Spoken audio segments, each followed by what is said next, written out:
Number 10, Inside.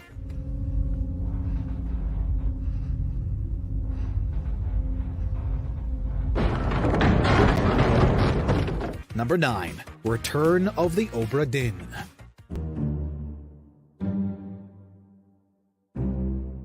Number 8, Night in the Woods.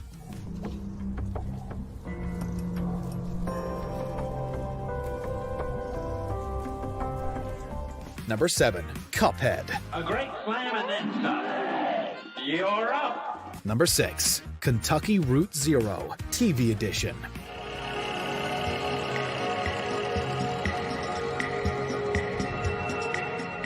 Number 5, Hollow Knight. Number 4, Stardew Valley.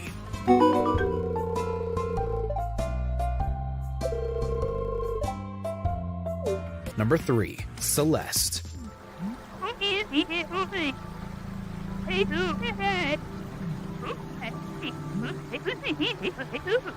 Number 2, Hades. Now, Zacharias, I'm certain everything is going fine for you right now, but just in case, I got a little something just for you. Before we unveil our top pick, here are a few honorable mentions. Firewatch. Become a fire lookout and hope the paranoia of loneliness doesn't get to you. So what's wrong with you? Excuse me? People take this job to get away from something. So what's wrong? What's wrong with you? That's a great idea. Go ahead. Look, I just hiked for 2 days, so I don't really follow whatever it is you're doing right now. Outer Wilds. Repeat the same doom cycle over and over and unravel the truth of the universe.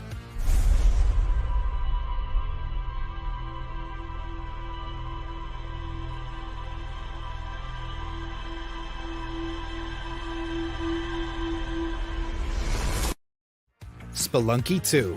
The first game was perfect, but the sequel improved on it exponentially.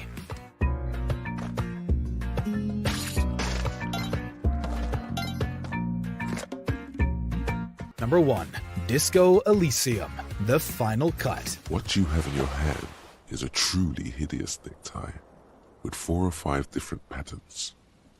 The knot reminds you of a noose. It's been...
Hey everybody! Greetings and salutations to everyone. Welcome to the 6th season of Timeless Gamer, where the games and gamers grow older while the gaming experiences will forever remain timeless. Your gaming podcast show brought to you by the beautiful people of Pinoy Retro Gaming. And now we are live in Facebook, YouTube, and Twitch. And for all of our archive videos that you still have not watched, oh my god, guys, you can still check out on our YouTube channel, Timeless Gamer PRG, or you can just listen to us talk. That's fine. Still available in Audible, Amazon Music, Spotify, iTunes, Google, Apple Podcast, Samsung Podcast, Podcast Index, Listen Notes, Pandora, TuneIn, Stitcher, iHeartRadio, Deezer. Must I spell everything out for you guys? And previously, in Timeless Gamer, we discussed everything that we could muster within the 2-hour time slot. We had Sir Viraj the last time he was here, all about the Game Boy Advance games, and he was able to show. He was able to not really show off. He was able to flex all of his Game Boy Advance games. So to all of you guys who still have not seen the replay of that show, you can still see that, so that you can see and gawk at all of these rare items, so no rare games, all still in pristine condition actually. And we also discussed some of our top choices for the Game Boy Advance games. So that episode is still quite available, guys, on those websites, on those platforms that I mentioned earlier.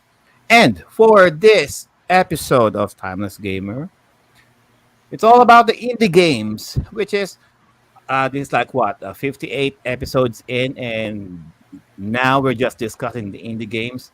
That's just to show you guys how out of touch we are with independent game developers. We apologize, but although better late than never, yeah. So Mm. this particular topic suggested to us by one of our new guest panels right here, which is Sir Greg coming in from New Orleans. Say hi, Sir Mhm. Greg. Hello, everybody. So my name is Hey, Greg Morris. I am a construction plumber by trade. I have been playing video games ever since the age of 4. Super Mario Brothers for the NES was my first video game I've ever played.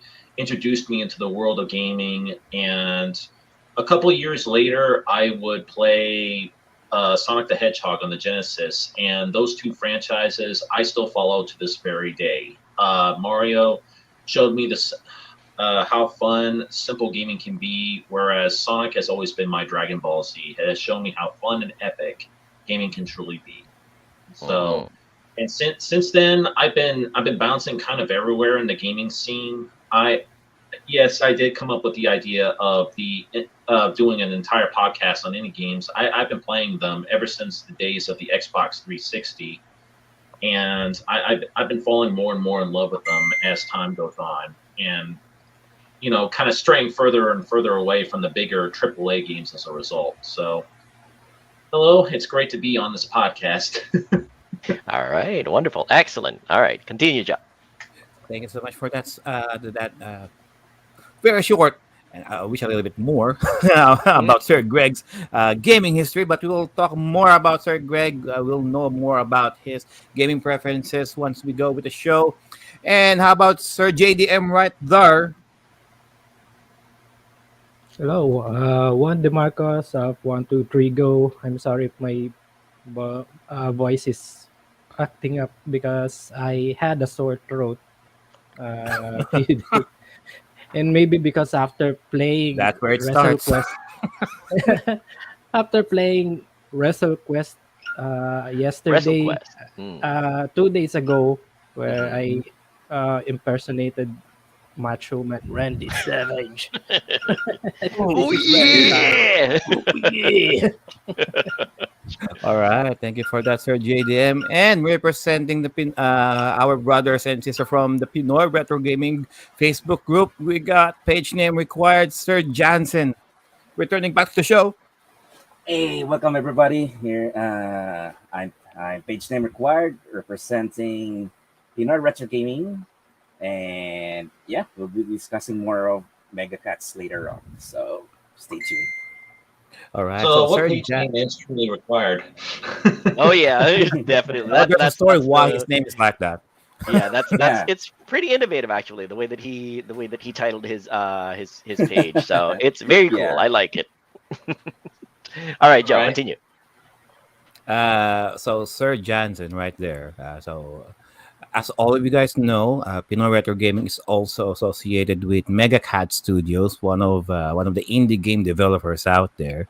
And Sir Jansen, among with the other members of Pinoy Retro Gaming, Sir Joel included, have been blessed to beta test a few games for Mega Cat Studios. So Yes, we did. We did. so Sir Jansen will be one of the members of PRG who is going to talk about some of the games that the Mega Cat Studios have given them the beta test, which is good. Which is good. I mean, might as well, right? It fits with the show. Yes. And the one leading the show for this evening episode, of course, Sir Joel, coming from New Jersey. All right, there you go. Hello, ladies and gentlemen.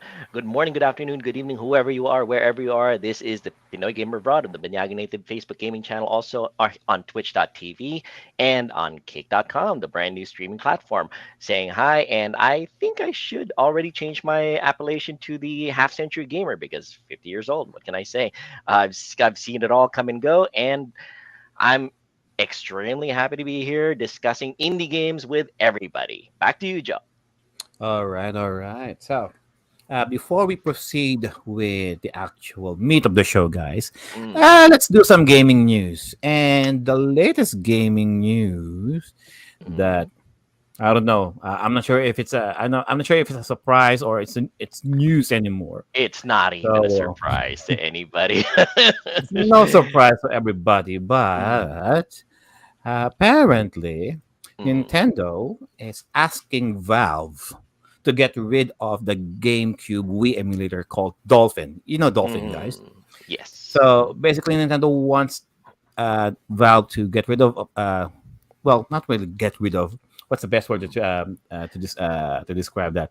To not allow it onto the platform. Yes. Not allow it on Steam. Mm. So, you know, Nintendo being Nintendo. Well, considering it's really not a huge surprise because Nintendo being the corporate entity that it is and owning so many intellectual property rights, it has to protect its trademarks, its brands, its copyrights, and everything. It has to show effort. It has to show effort that it's trying to protect its intellectual property, or else some people on the internet might say they have shown that they don't care about their properties, and that would make it fair game for everybody to acquire illegally. It's a normal legal step for a company like Nintendo to take. I wouldn't be surprised. Actually, absolutely nobody's surprised with this. It's going to be a case more of a surprise if Valve proceeds with hosting the Dolphin emulator on Steam if it goes forward with it. That would be the bigger surprise if that were the case. But we'll see. We'll see how the whole thing shakes out. It's two giant corporations against each other. It's not even a David versus Goliath thing. It's a Goliath versus Goliath thing, really. It's two giant entities clashing against each other over things that are basically ethereal, intellectual property rights. Personally, I'm a huge public domain advocate. I love it when intellectual property gets its usual thing of 20 years and then it reverts into the public domain because it becomes the property of everybody on Earth. But then again, copyright laws being the way it is, it's not going to have time anymore. How about Sir Jansen? Sir Jansen, do you use Dolphin emulator? First, okay, let's see Jansen. Not really. How about Have you even heard of it? How about you, Greg? Let's hear what our new guest. Sorry, I wasn't mute, but I haven't really used that. I've heard of it, but I haven't had a chance to try it on my PC. It seemed rather confusing to me that Dolphin would have something like this on Steam. I thought they had their own independent browser. It's like, why would you put this on something as popular as Steam? You know, and do you have to pay a certain price for it? I haven't checked, so I wouldn't know. Also, the way Joel was describing it too, mentioning that Nintendo's just doing the usual, cease and desist and then keep quiet afterwards. That sounds eerily similar to when Nintendo did the same thing for Milton Gosti's Another Metroid 2 remake, if anybody remembers that. Oh, yeah, I do. That was just a year before they announced that Mercury Steam was putting out their own Metroid 2 remake on the 3DS. I mean, we all know how that story turned out. And while the fan remake is still being updated, last I checked, Milton Gosti has basically gone on to become a developer for the Ori series, mainly the sequel. Like Ori and the Will of the Wisps. So for those of you who haven't tried that game yet, and that's a really good one. But yeah, I highly recommend those hardcore. They are excellent Metroidvanias. But anyway, yeah, it does sound eerily similar. And although I haven't had a chance to try this out for myself, I have heard good things about Dolphin. I mean, I've especially heard that somebody put out like a fan remastering of Paper Mario: The Thousand Year Door, which I have been itching to play again for the long time. That's a great. That's one of That's a my great one. favorites in the Mario franchise. Mm-hmm. So, but then again, we've heard rumors that Nintendo is making a new remaster of their own of that particular game for the Nintendo Switch. So we'll have to wait and see. Well, let's But see.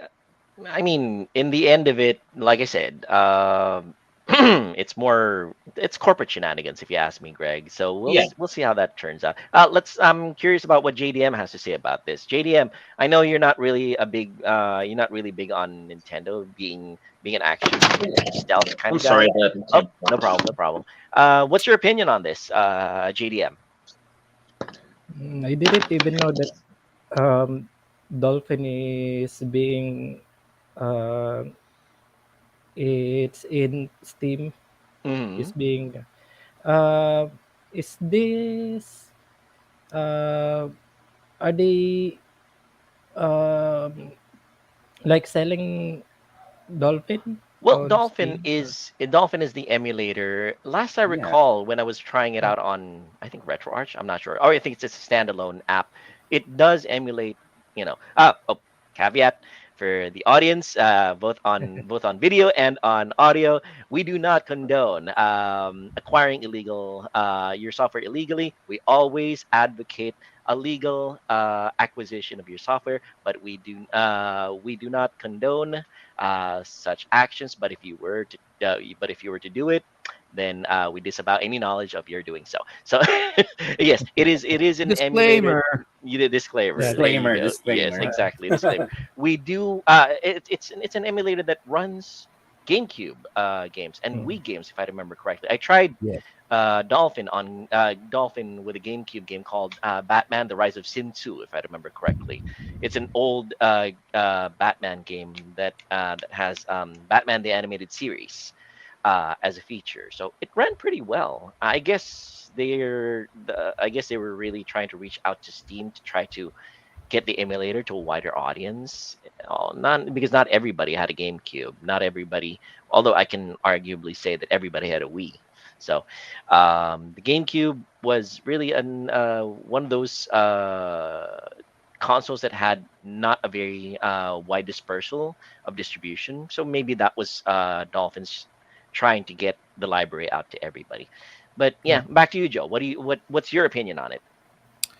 I remember back in the mid 90s when Sony tried to sue the Bleem, and then Mm-hmm. Bleem won Yes. with the judge siding with Bleem, saying that, Mm, well, you're not really violating any copyright material. All you did mm, was just create your own software that runs mm. PlayStation games. It doesn't. Yes.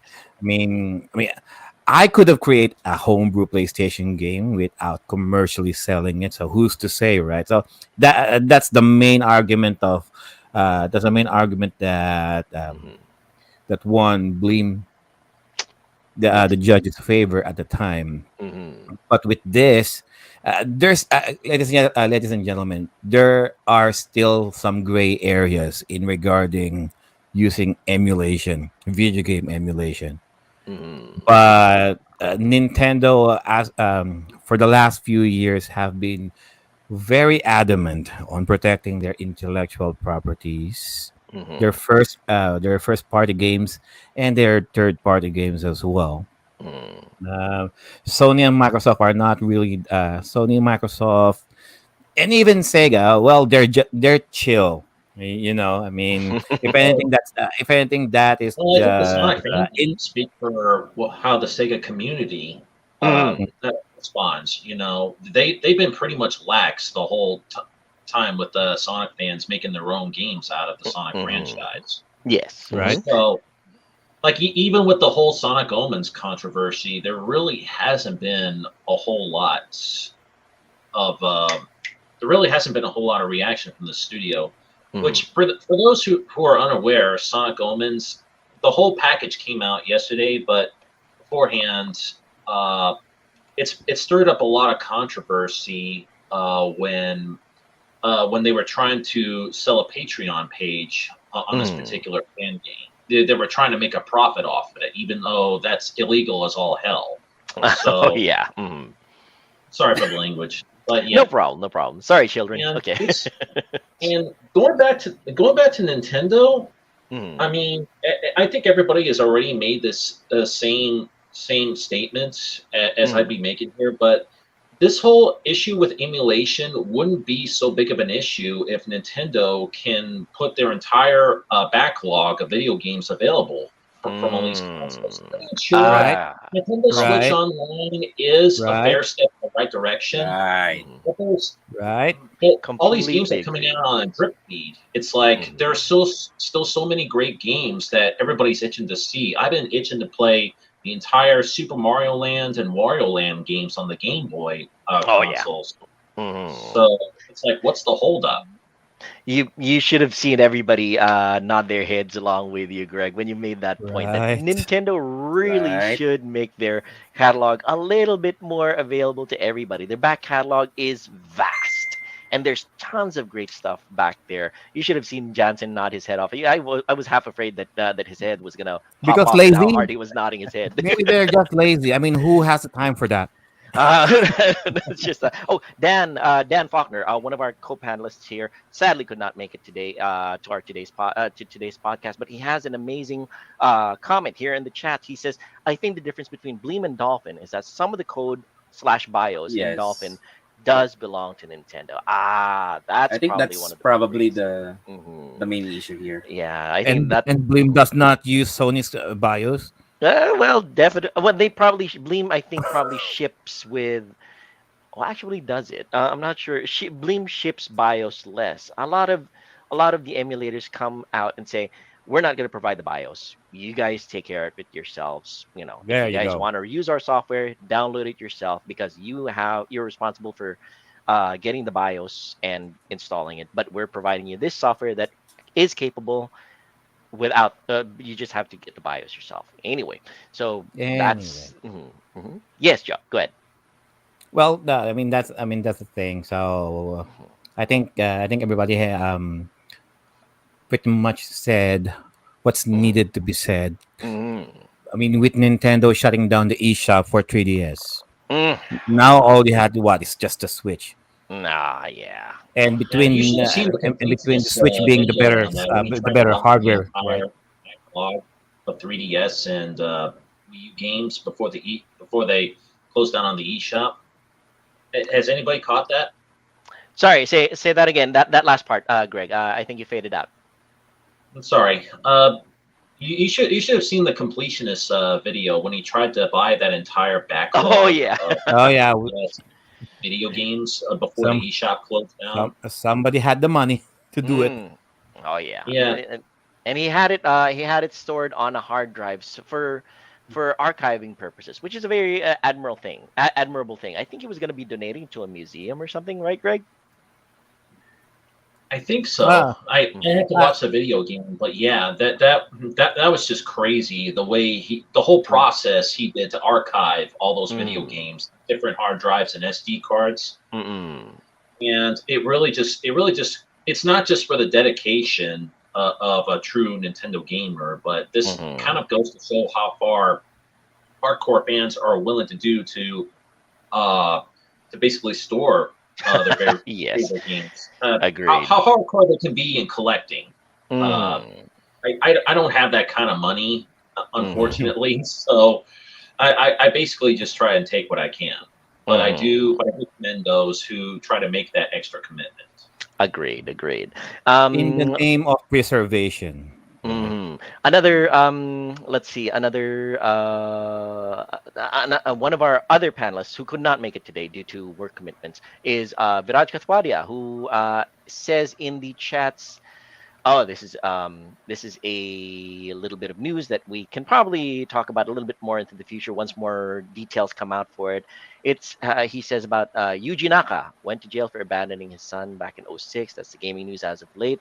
And yes, Nintendo, I am not surprised. Yeah, was it the same guy, Yuji Naka, who Who created Sonic?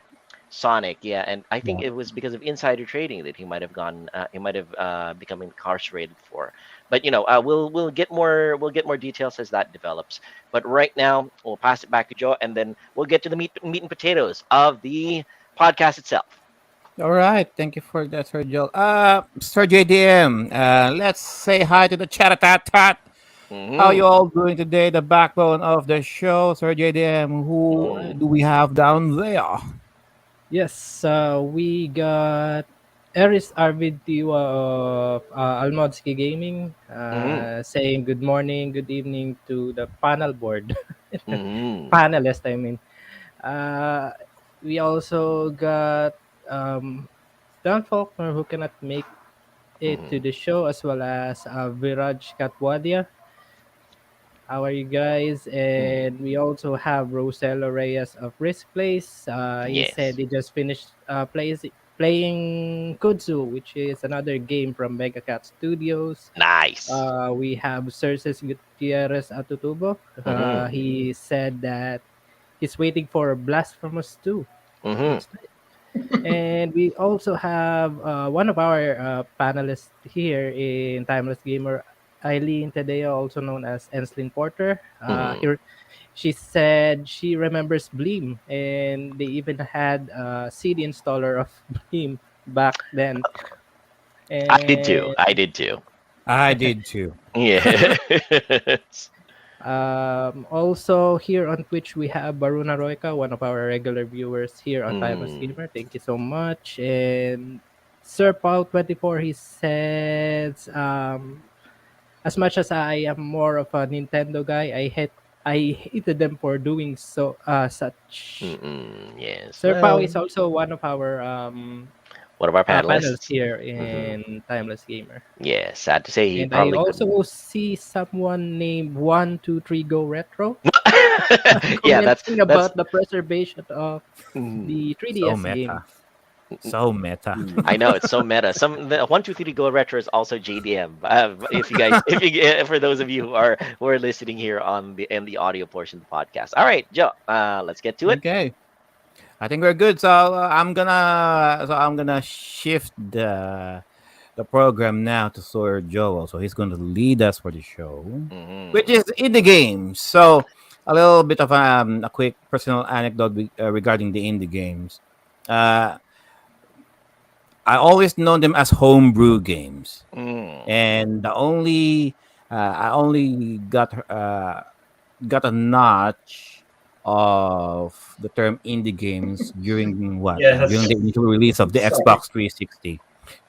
So indie game developers, homebrew game developers, yeah, they use the Xbox 360 to host their games, and then you got your PlayStation 3 following suit as well, and then the Nintendo eShop soon followed, and even not even the Xbox 360. I think some Nintendo offshore game developers, even Sega, had their own share as well. Well, before Xbox Live Arcade came along, there was just as far as I'm aware, significantly lesser amounts of indie games. Let's just say, you Mm. know, um, but I would say ultimately it was the Live Arcade that really put indie developers on the map Agreed. and Oh yeah. really helped. Hmm. It really helped to bring them more into the mainstream. Hmm. Or Although, you know, some would argue that indie games in general, their origin being on PC, anybody could program an indie game in yeah, essence. Yeah, but in console portion, Greg is absolutely right. The Xbox Live Arcade really pushed it into the forefront. Hmm. And this is different as well in Japan. Mm. In Japan, some independent game developers will just put everything on a CD and then sell Yeah. it in their Comiket Winter Comic Con, Summer Comic Con conventions. And Yeah, so, yeah, there may have so been there may have been a few cases beforehand, but I would say the first case for a Japanese developer to put an indie game out would probably be Cave Story. It started as a Oh. freeware title before it was picked up by a small publisher and basically milked to heck in new releases. But it's still a great game. I'm not trying to. But it's massive kudos to the guy who did it. I mean, it took 5 years for him to develop, and it's great to see how the game turned out in the shape that it did. And I do well, recommend that. that's the It's thing, solid. Sir Greg. It's one thing on developing the game by yourself. It's another story spreading it around. Agreed. That's the biggest thing. Really, Distribution. distribution is the biggest thing. You might have the most amazing indie game ever. You might have coded it all by yourself, but without the means of distributing it, especially back in the old days of shareware. For those of you who are old enough to remember shareware, A JDM is good nodding his example head for right there. that, Sir Joel. Mm. Doom. Doom is the Doom's quintessential a good example of shareware that. indie game. There you go. That's true. Actually, indie game. It was an indie game company in the old days. It really wasn't. It wasn't really one of the big names that it is now. So that's actually a really good example, Joe. Doom as a shareware title was really like what pushed indie games to be a big thing way back when. So yeah. All right, that was your anecdote. That was your anecdote then, That's Joe. my anecdote. That's perfectly fine. All right, so we would be remiss in define and not first introducing who was the guy who thought up the entire indie game topic right now. So Greg Norris is the guy who actually put forward the topic suggestion, and it lit a fire on our behinds for us to be able to talk about it because of the fact that indie games are vast. They are, in looking at the libraries right now, both on the Switch, on Xbox, on Sony PlayStation, on PC specifically. If you guys have been looking at the Humble Bundles recently on Fanatical, on Indie Gala and everything, they easily outnumber AAA games, what, 20 to 1. That's an easy number to toss out. 20 indie games to one AAA game at any given moment. It's just like you have. I guess another distribution platform that I really should mention is itch.io. Itch.io. If you guys are looking for indie games, but I want Greg to be the one to introduce the very idea of indie games to us. What is an indie game, Greg, by your definition, and how can a person say that the game that he's playing You're is an breaking indie up, game? Joel. Sorry. Oh, sorry about that. Sorry about that. Okay, what is an indie game, and how can a person say that he's playing an indie game? Define it for us. An indie game, I would say, is a studio is a game developed by someone who's basically who's basically on his own, who decided to get together with a bunch of friends and say, hey, let's make a video game. And whether they put this out by themselves or if they find a small publisher to help them on this, to help the funding and the distribution and all that. Putting it simply, an indie game is a video game that is developed with little to no output from, like, say, a major corporation. There you go.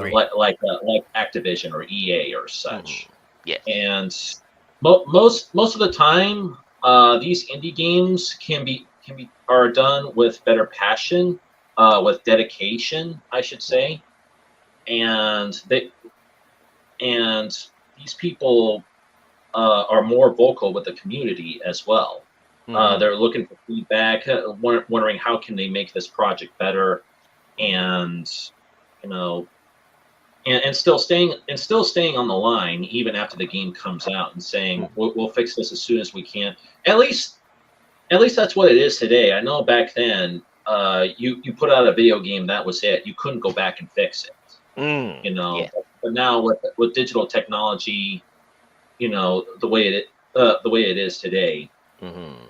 you know, and it's just so personal for me because I always root for the underdog. I always root for these people. I love seeing them put out products that everybody's been wanting to see for quite some time. That these Mm-hmm. AAA studios are completely uh, are completely missing the opportunity on. They just keep putting out the same FPS over and over every year. Mm-hmm. If I can Because it interject, sells. yeah, if I can interject a little bit, Greg, two of the panelists here on this podcast right now are members of my informal group. We call ourselves the connoisseurs of the obscure. There's Jansen De Robles Imperial and Juan de Marcos right now. We absolutely share your passion for for rooting for the underdog. We absolutely love looking for those games that are unknown, that are not as well distributed, not as exposed as a lot of the games are nowadays, AAA games and everything. We love finding out about those little gems that not a lot of people might have discovered. And that's the thing. If I can also interject, another factor that makes an indie game good generally for me, better. Well, not good. It's better to play over a AAA game. It doesn't suffer as many constraints as a corporate sponsored game does, especially in terms of censorship, in terms of subject matter, in terms of what else it can do normally that a AAA game might not be able to. Would you agree with me on that, guys? Anybody can toss Absolutely. in. Hmm. I would, in fact, if I could interject here, Hmm. I would say the AAA game has pretty much all lost all meaning in its title these days. Yeah. Because really, the AAA game, it's all about graphical fidelity, Hmm. and the worst thing about it is more time and emphasis put on making the game look good than actually making it play good. Yeah. and Hmm. and considering the time that we're living in, when these bigger developers are trying to constantly render the same graphics over again, trying to make them cleaner, nicer, make them more realistic, and Hmm. all that, and it puts so much stress on the AAA developers. uh, and we've seen constant examples of this already the past few years now. Games like Anthem, I should say, Hmm. Hmm. Battlefield 2042, one of the more recent examples. Hmm. What's another one? The, Cyberpunk 2077. hmm. The entire boat Debacle. show that went down on the uh, that went down Hmm. before and after it came out. Hmm. But no, it's I don't know how else to say it. I mean, the AAA game needs to die. It Hmm. really people need to these days.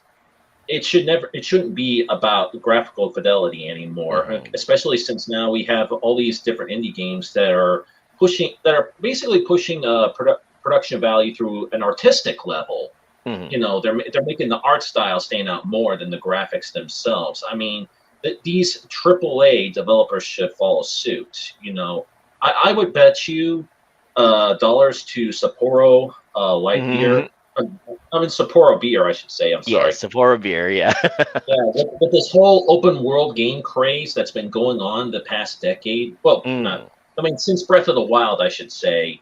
You know, Hmm. with everybody trying to cash in on that game, I would wager that if you made a 64-bit style video game that's open world, that Hmm. has the same amount of side quests and great storytelling, I guarantee that game will do as well as these AAA open world games like Breath of the Wild would.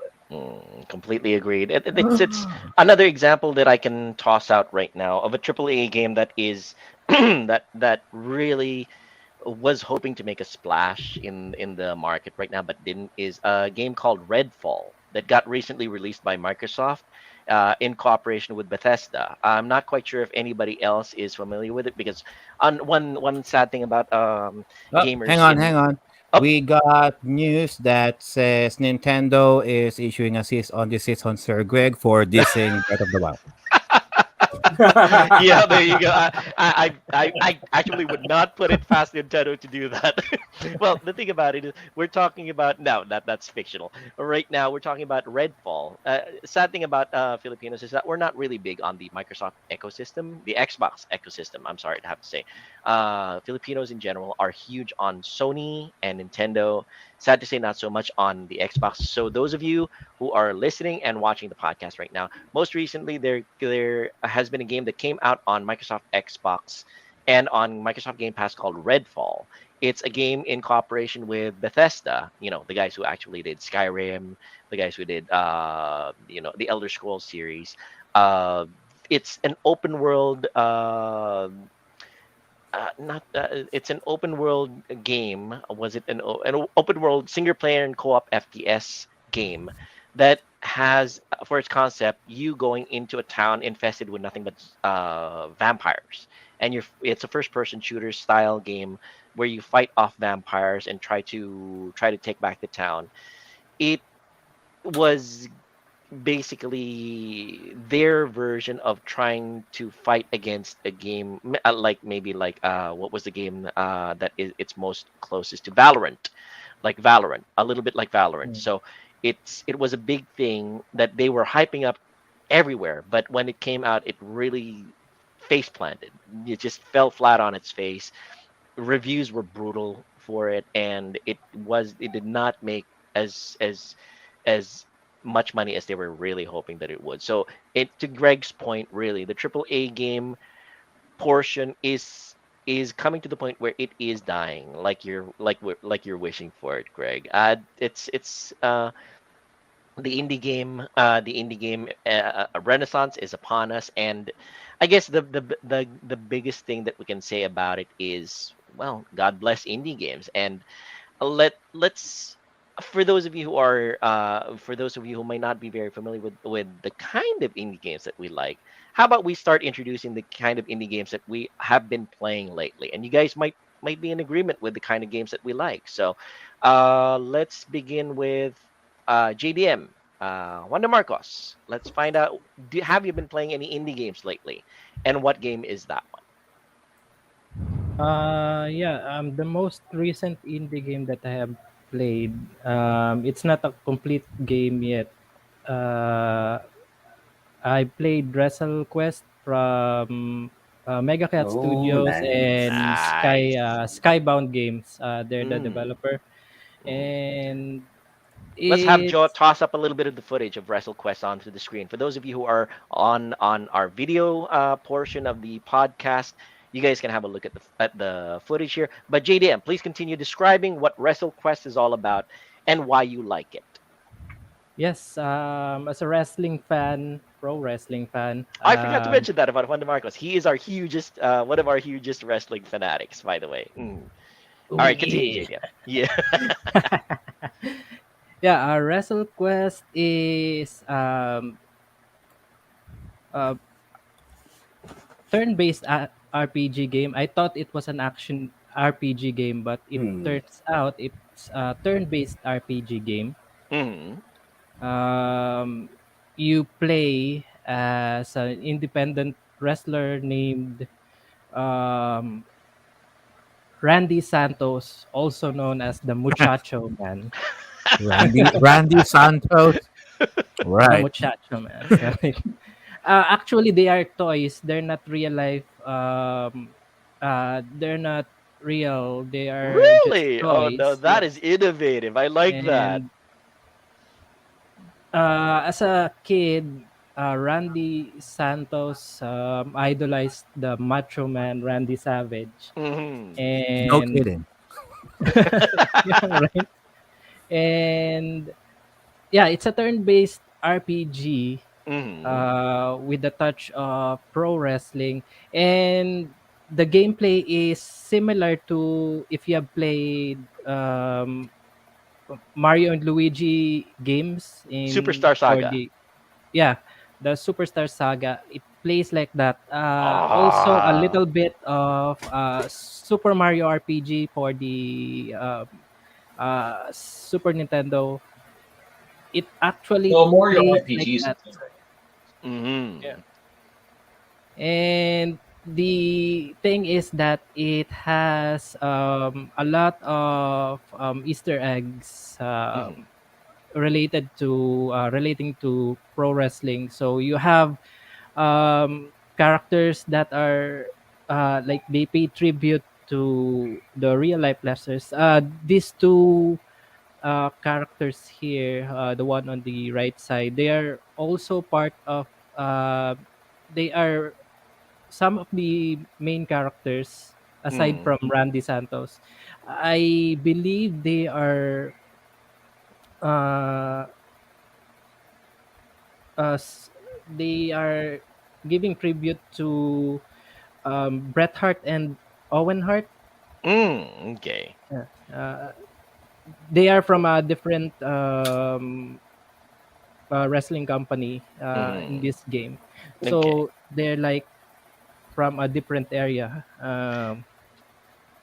So yeah, it has a lot of potential actually, and it's going to be released, I guess, around August this year. August, so that would So be I'm about really looking summertime. forward. Okay. So the basic concept is that it's a kid playing with his wrestling action figures. Is that the case, JDM? That Yes. is very cool. I like it. Um. Similar to Toy Soldiers, indie games. I was I gonna should say mention. that. I was gonna say that. Yes, JDM. So that's is that how the concept is goes? Is that it with WrestleQuest? Yes.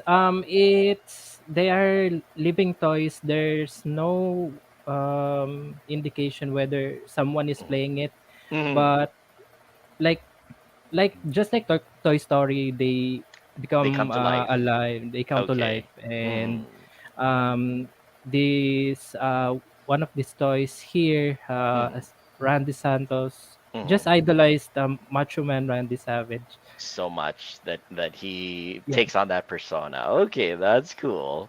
Nice. All right, very cool. Full disclosure for those of you who might be wondering, this is a game being published by our partner Mega Cat Studios. If you guys are looking forward to, if this is interesting to you, I would highly suggest those of you who are interested in this game either wishlist it on Steam or contact Mega Cat Studios for your pre-orders. All right, JDM. Continue. Is that what really captures your fancy about this game? The mechanics, the RPG mechanics, the turn-based mechanics, and the fact that it appeals to your passion as a wrestling fan. Is that it? Yes, both actually both of them, Mm-hmm. because as a true wrestling fanatic, Mm-hmm. Mm-hmm. I really love they have they showcase a lot of Easter eggs, Mm-hmm. general things about pro wrestling, and I also love the gameplay. I- Mm-hmm. Um, in Super Mario Superstar Saga, you Yeah. have like the special attacks. Here they have what they call gimmicks. Those are the special attacks you can do. South of the border stunner, like the Stone Cold stunner, Okay. and they also have support techniques. They can do they can taunt their enemies for Mm-hmm. like there's a bar underneath the Mm-hmm. hype bar. It's like um how much the audience is going to cheer for you, so your attacks will become more powerful. Mm-hmm. So it's really an interesting and innovative game. Um, it pays. I believe the one of the developers of this game um, like had an inspiration from the Super Mario RPG series and Mm-hmm. the Super Mario series. I Yeah. mean the Mario and Luigi series. All right, very cool. I have to admit, the meta game to this one, I would call it a meta game because it's the game itself looks like it's going to be very technically innovative. Well, not innovative. It's going to be technically involved. But the meta game there is, as a wrestling fan, you are looking for all those little Easter eggs that would pay Yeah. tribute to all your favorite wrestling characters, all your Right, right. favorite And wrestling it moves, things like that. it look good. It looks good as well. Look at that Hmm. artwork. It Yeah, I have to looks admit, it looks great, very fluid. Super Nintendo, right? Mm-mm. And the music you have synthwave Hmm. because the most of the wrestlers that are featured in this game are from the 80s and the early 90s. So it's Hmm. really classic pro wrestling. Yes. I mean, I'm also kind of familiar, not as deeply involved with wrestling as JDM is. I was there during the time of Hulk Hogan, Macho Man Savage, The Ultimate Warrior, uh, Hulk Hogan throwing down with Andre the Giant. I've seen those classic matches, but this certainly looks like a game that I would probably get into, despite my lack of knowledge of current wrestling trends now, like Sheamus or whoever it is might be on the WWE or WWF. I don't even know what they're called nowadays. Lineup or roster of games. So excellent choice, JDM. Do you have another one, or is that your top recommendation of indie game for the podcast? Yeah, I also have I also played this game. I'm not sure if you have heard of it or played Mm, it. mm, It's a game from 2016 called mm. Hyper Light Drifter. Oh my So goodness. Okay, yeah. Hyper Light Drifter. Yes. So in Hyper Light Drifter, you play as this uh, lonesome warrior. Mm, No, lonesome traveler named only known as the Drifter, who mm, has like an illness. Um, he travels by himself. He has a companion like a drone, and he has this like a this illness. He has this mm, illness. He's a wary drifter who mm, travels around, mm. and uh, the game is it's this. It's sort of like it plays like Hades. If you have Yes. played Hades, Hmm. you have this the like a dash maneuver that you can use to traverse the worlds. Hmm. You can attack enemies.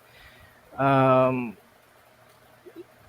I knew this game from 2004. It was like funded in Kickstart in 2014, and the thing is that the developer of this game, I forgot his name, Let's check. Alex Preston. Mm. Um, Alex Preston has like a congenital heart disease, I believe. Oh, okay. So he made this game like uh, uh well, indie game developers, they usually like relate themselves, Mm, like they use personal experiences and mm. as uh video game inspiration to their video games. And Yes. Hmm. this is like a story of how uh like survival is for him, Hmm. having um near death experience, Hmm. and he's also like an artist. So what he did is he made this game to relate to other players Hmm. who has this illness, Hmm. who's suffering in illness, who are um, like in their lonesome as well, Mm. so they could learn how to survive Yes. out there. That um, How to deal with their illness how then. yes, how to deal with their yeah, with their illness or their emotional distress. Hmm. And yeah, I don't know if this might be true, but I think this is an inspiration for the developers of Hades. Oh. I think they got the dash maneuver here. Mm. It's a like a hack and slash game. So Mm. you also have puzzles. You also deal with puzzles, but to a minimum. Mm. Okay. It does come off as a semi Zelda like a Metroidvania style. More of a world exploration type. The graphics do remind me of an old DOS game called Out of This World, if anybody remembers that one. But yeah, the action is very much Legend of Zelda style. Top down isometric 3/4. Well, not 3/4, more not isometric, more like top down isometric style. And it's extremely colorful. It's very, very vivid, very vibrant in terms of its color. And the action is very kinetic, I guess that's the right word for it, that I can use it. It moves very fast, and it moves very smoothly. So good suggestion, JDM. So his two suggestions for for those of us who are looking to delve into indie games are Hyperlight Drifter and WrestleQuest, coming out from Um, Megacat there Studios. are Very actually good. a lot of games that I would like to Hmm. um, like Recommend. recommend, Hmm. like Goblin Sword Hmm. and Fez, if Yes, you're familiar with yes, yes. Fez. Yes, Fez is really good. I have to admit, the show is only an hour and a half or 2 hours long, and that's why for brevity's sake, we're only limiting our suggestions, our top suggestions, to the audience for the top two indie games. There's tons of indie games that we can talk about, but we will put our recommendations, all of our recommendations, in the Pinoy Retro Gaming Facebook page for indie games. If you guys are looking for good indie games to play. All right, excellent. Thank you very much, Edem. Very, very good introduction to the indie games. Good choices. Now, we'll go on over to our guest panelist for the podcast. Greg, we will be moving on to you, and we would like to hear your top two highly recommended indie games that you can recommend to the people who might be curious about indie games and who might want to get into them. Take it away. All right. The first one would be the Geometry War series. The first Mhm. one appeared as sort of a live launch title on the Xbox Live Wander and Arcade find out. Oh wow. back when it was still new. Mhm. And it's basically if you played PC games before, like Asteroids or something, this is basically like a adrenaline fueled high tech version of that. Mhm. It's basically you're blasting polygons all around on space. The first Mhm. game is that simple. You only get 3 tries. If you lose them all, game over. And it's a very arcade like uh, and very fun, simple kind of game. Mhm. It managed to spawn 2 sequels afterwards. I don't remember the publisher history Mhm. behind this series. Um, the second one, I can't remember if it was published by EA. I'll Mhm. have to look back on it. Right Okay. now, that seems to be the only game in the series that can't be found anywhere. Mhm. Uh, but the third game, both that and the first one are available on Steam if you want to check them out. The third Okay. game, the third game I should mention from what I can tell in the trailers, seemed to take a lot of inspiration from its PS3 copycat, Super Mhm. Stardust HD, because Okay. Oh, that really? game uh, involved you basically doing the exact kind of gameplay here, only on a revolving planet. Oh, that sounds So fun. Sounds like fun, actually. Hmm. If you love fun arcade style action, I would recommend these first and foremost. They're Hmm. simple, they're fun, and while the first game is only single player, I'm willing to bet the third game it has multiplayer at least. Mhm. So that's the first. Oh, sorry. Greg seems to have experienced a little bit of technical difficulty. His feed might have cut out. But for those of you who are listening in right now, sorry, Greg, you're skipping a little bit.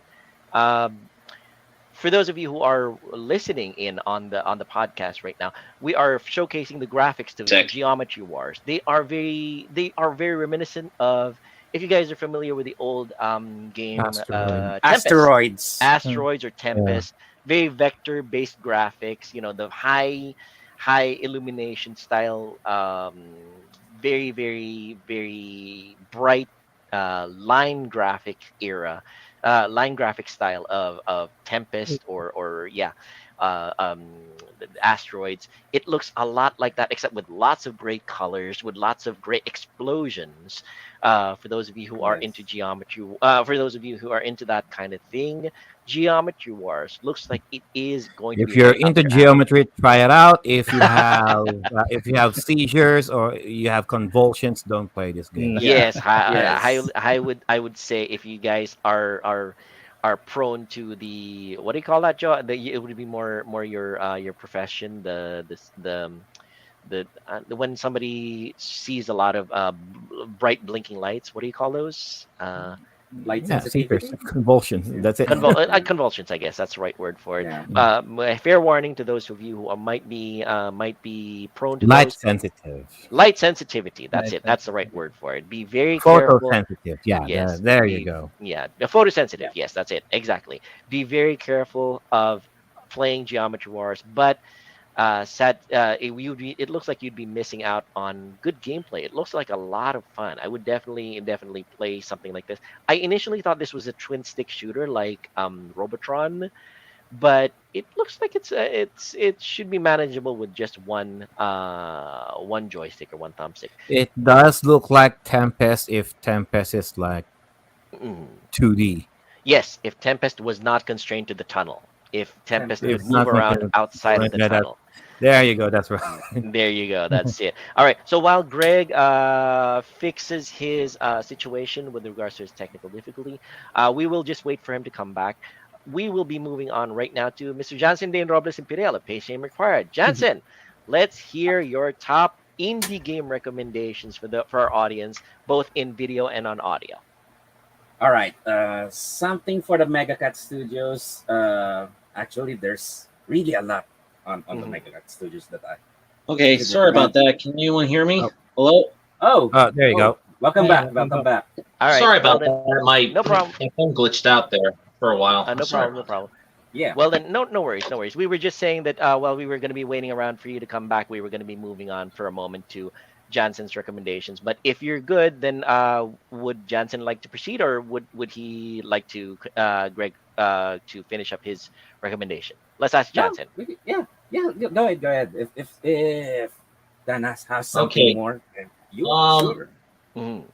The second recommendation I would give, most recent one would be Pizza Tower. That just came out a few months back. It is heavily inspired by the Wario Land series, which for those who haven't played those, I haven't. I played through a bit of Wario Land 3 on the Nintendo Switch, but from what I've been hearing, they're eccentric platformers. They're not traditional in Super Mario sense. Like, you don't have a life system, you don't have a health system. However, Pizza Tower is basically plays a lot like Wario Land 2 and Wario Land 4, for what I've been hearing, and it's basically a lot. Oh, that looks like a mod. Yeah. Oh, does it? Okay. Oh, yeah. Because of the whatchamacallit. But in general, it does have the feel of it. Even the original. It's basically an evolution of the Wario Land formula. That's basically what it is. You try to get the biggest high score you can by traversing through these levels. It's all about exploration and collecting and score attack. And so you basically go to the whole story of the game is basically this neurotic, high-strung pizza chef who is down on his luck. He owes a lot of debt to his pizzeria because of the titular pizza tower next door that is raking in all the success. And then he gets visited by this monstrosity, this H.P. Lovecraft style monster pizza face, and who is threatening to destroy his pizzeria. And so he embarks on this big journey to traverse through the pizza tower and put it into Pizza Face's shenanigans. And that's basically the whole plot. And the most standout you will find, aside from its excellent 2D gameplay, is the aesthetic. It is a living, breathing throwback to all those 90s and early 2000 cartoons that were basically very, very weird. I should say, just very strange, surreal cartoons that were harkening back to the olden days, to the days. I would say Ren and Stimpy. Ren and Stimpy, or the original run of the biggest Cartoon influence Network. I keep hearing, but people have also compared it to Courage the Cowardly Dog. Yes. In fact, I wouldn't be surprised if that's where the inspiration for the character Peppino Spaghetti came from, the main character. And but I really got more Rocko's Modern Life vibes just from the Rocko's Modern Life style. Yes, and some of the here. So yeah, it's only $20 on Steam. If you're looking to play it, I highly recommend it hardcore. And I can't say how well it's doing in sales right now, but the overwhelming reception it's getting, both on Steam and its exposure on YouTube, cannot be understated. So that's really a testament to how good this game is doing and how excellent it must play. So I recommend it hardcore. All right, for the audio listeners, we are looking at the footage of Pizza Tower, and Greg is absolutely correct that it harkens back to the early days of Cartoon Network / Nickelodeon animation. Very fluid, very surreal. I guess that's the right word for it. Very surreal, Yes. and very I guess cutting edge. I guess very very. Well, I'd probably say Cuphead is more cutting edge, especially with all the turmoil that those developers had to go through to put that game that's in true. market. That's true. Animation is not easy. I mean, Oh, no. I think anybody who's been drawing pictures their whole time can tell you that. So, yeah, that's but true. it's amazing to see how that game turned out the way it did. But anyway, yeah, this one's definitely on a similar level, but I wouldn't know how difficult it was for them to work on these pixel animations, as excellent as they are. I mean, it's so crude in their design, and yet you can see the level of passion they put into them. Agreed. All right, This Pizza Tower. This looked like a game that we used to play back in the Flash Shockwave era, right? I was Back in gonna say our that, JDM. college and high school. Yeah, I was gonna say that it does harken back to those old Flash animation games that we used to play in Neutral Grounds. Was that right? What was the name of that website? I forgot. Newgrounds. Newgrounds. That's it. Newgrounds. During those times, have to admit, all those amazing Flash games were lost to time because of the fact that that Flash got phased out. I hope somebody archived all those. But yeah, this does harken back. It looks a little bit like that style, the frenetic action, the pacing. But as Greg is testifying, it looks like it's a well-made game too. So highly recommended if you guys want to check out a good throwback, shall we say, to the old style of animation and gameplay. Pizza Tower is the way to go. All right, Greg, let's have a listen to your second recommendation for our people who might be interested in getting into indie games.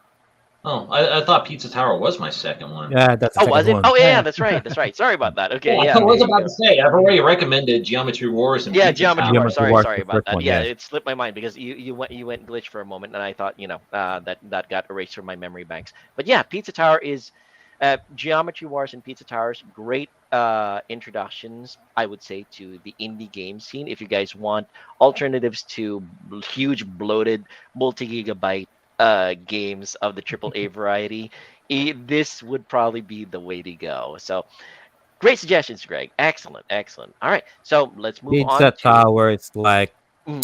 Wario date raping Sonic inside a showcase.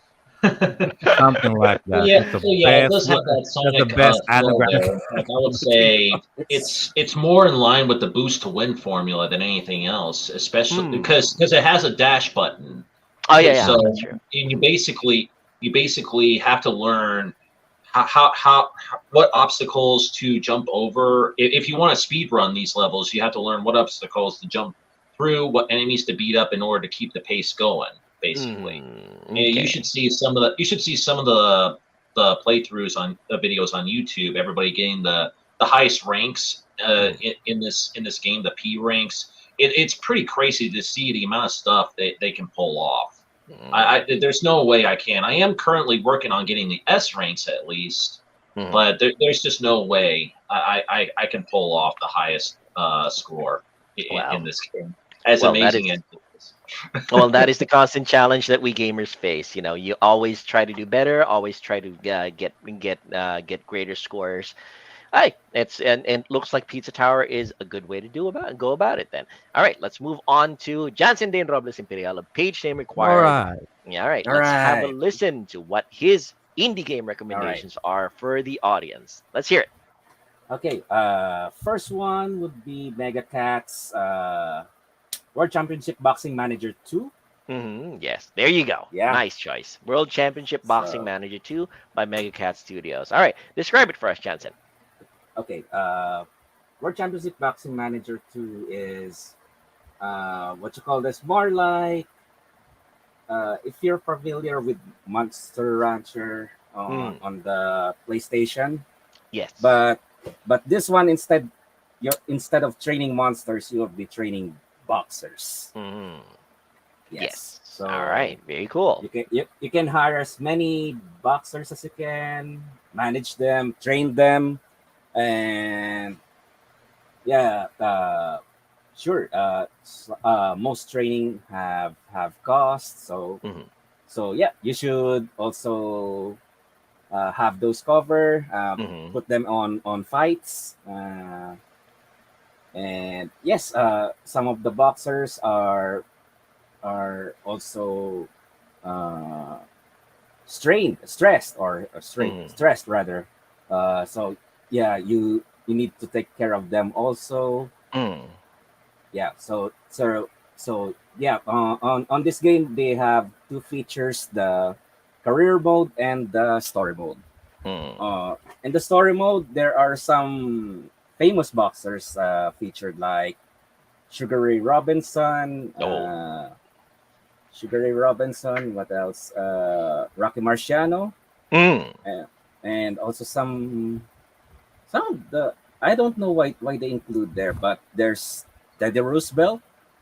I would like to hear that Yeah, again. Really? Let me see yeah. that again. Let me see that again. Let me see that again. Oh my God! There Here you you go. go. Here goes Joe. There you go. They include Teddy on the story, but yeah, I haven't been there yet, so I just finished only one part of the story yet, so I'm still exploring on that one. And yeah, if once you finish the story mode, you can hire those boxers on the career mode. So yeah, this is unlike the Wrestle Quest. The they keep it simple here. They just stand there and do their stuff on boxing, and yeah, you coach them. If you want to go all out, then go all out, and if you want to be defensive on the next round, then you should have your boxer do that. And yeah. So what you're saying is that you don't directly control the boxers themselves. You Yes, can issue yes, orders to yes. them. You can tell them Yes, what to do. yes, you don't have complete control of the boxer's actions. You just tell them what to do. So basically, And- you're the Pokemon trainer in essence. Yeah, You're yeah. Ash. Right. Yes. Oh, That's all right. right. Okay. Yeah, it is in a way. I was gonna say that you're Mickey from Rocky or you're Doc from Yes. Yeah, Little Mac from yeah. Punch Out. Sorry about that. Yeah, I'm more like Kamugawa from Hajime no Ippo, Oh yeah, or come on, there you go. or But yeah, Freddy Roach. basically, it all boils down to the fact that Yeah, you're not the Pokemon. You're the guy yeah, telling the Pokemon Right. what to do. Okay, got You're it. the yes, Okay. trainer. Yeah, you're the yes, trader. Okay. yeah. So mostly the trainer. Yeah, Mhm. yeah, and like Monster Hunter elements. Yeah, you can Search Johnson. unlock some. Oh, Sorry about this. Those buttons over there. L1, 1x, 2x. What is that? It just yeah, shows yeah, how sped up yeah. the match is gonna That's be. the speed. If Hmm. you want Speed. if you want to speed up the fight, you Hmm. can go ahead and put it to 4 times the speed of the game. Hmm. So you can If just you know your boxer is gonna be overwhelming the other guy anyway, you don't want to watch him pummel the other guy to the ground. Spend that time watching him. You can just 4x it and then just speed through it and then just get to the end of that round. So that because you yeah, know that you're gonna be winning. So Yeah. yeah. that's a But pretty good way of doing it. yeah, that's one Right. way. But as for me, I'm kind of an old-fashioned guy for Mm. watching boxing. I'd rather just watch them. Duke it out. Okay. Yeah, duke it out. Yes. Hmm. Yeah, it's much more fun than to watch us that. Yeah. Hmm. Well, I have to admit, because we Filipinos love boxing. We Filipinos love Yeah. boxing. Pacquiao is basically a national hero for Yeah, us. Manny Pacquiao is national hero for us. yeah, So, my grandfather was one. oh, he And was? yeah, Oh, he very did. cool. Oh, wow. No, only a boxing enthusiast. Oh, okay. I thought he Okay. was a professional boxer. Yeah, Okay. No, the, he's the a last fan. time that It's that I know he's watching was Mano Mano Pro Boxing on IBC 13 before. Mm, Yeah. If you okay. know Every the Sunday. program, yes, I every remember that. Sunday, every Sunday. Hmm. Yeah. Hmm. So yeah, All right, excellent choice, Jansen. yeah, World Championship Boxing Manager 2. Basically, it is a sim, shall we say, a sim game of being able to build up a boxer and build him up in the ranks so that he becomes world champion. yes. That is Jansen's That is the first goal. recommendation. All right, Yeah. No, excellent. I mean, I was just gonna say for a Mhm, boxing game, they mhm. move relatively slow. Yeah, it's really the animation is simple. It looks like Yeah. They it's keep it simple really on this one. yeah focusing I on just know whether or about not it for you're a successor to the Punch Out series, honestly. mm, Mm, yeah. Yeah, I mean yeah. heck it certainly does look like it's I one of mean, those. it looks nicely animated. Mm. I this may sound strange, but the way they're punching it, it sort of reminds me of those punching sessions from that NES game Blades of Steel, the hockey one. Oh yeah. Yeah, I don't when like a that fight one. breaks out between two opposing players. Mm, Yeah, yeah. that was always my favorite part in the game. just seeing two Agreed. hockey players break out in the fight. Agreed. Well, By the way, I always I love that searched. mechanic. sorry, JDM, you're about to Mm. say. No, that's good. Okay. Yeah. Greg's finished. You were about to say JDM. Yeah. I searched Theodore Roosevelt, and what I saw here, while he was at Harvard, he Hmm. participated in rowing and boxing. So, Ah, so and he that's was the reason also why. once, Ah, Okay, understood. um, yeah, he was also a boxer back Ah, in his college day. okay, uh, okay. Well, there you go. That explains it. It makes sense. All right, Jansen, let's hear your second recommendation for your indie game for okay. people who might be interested in getting into the arena.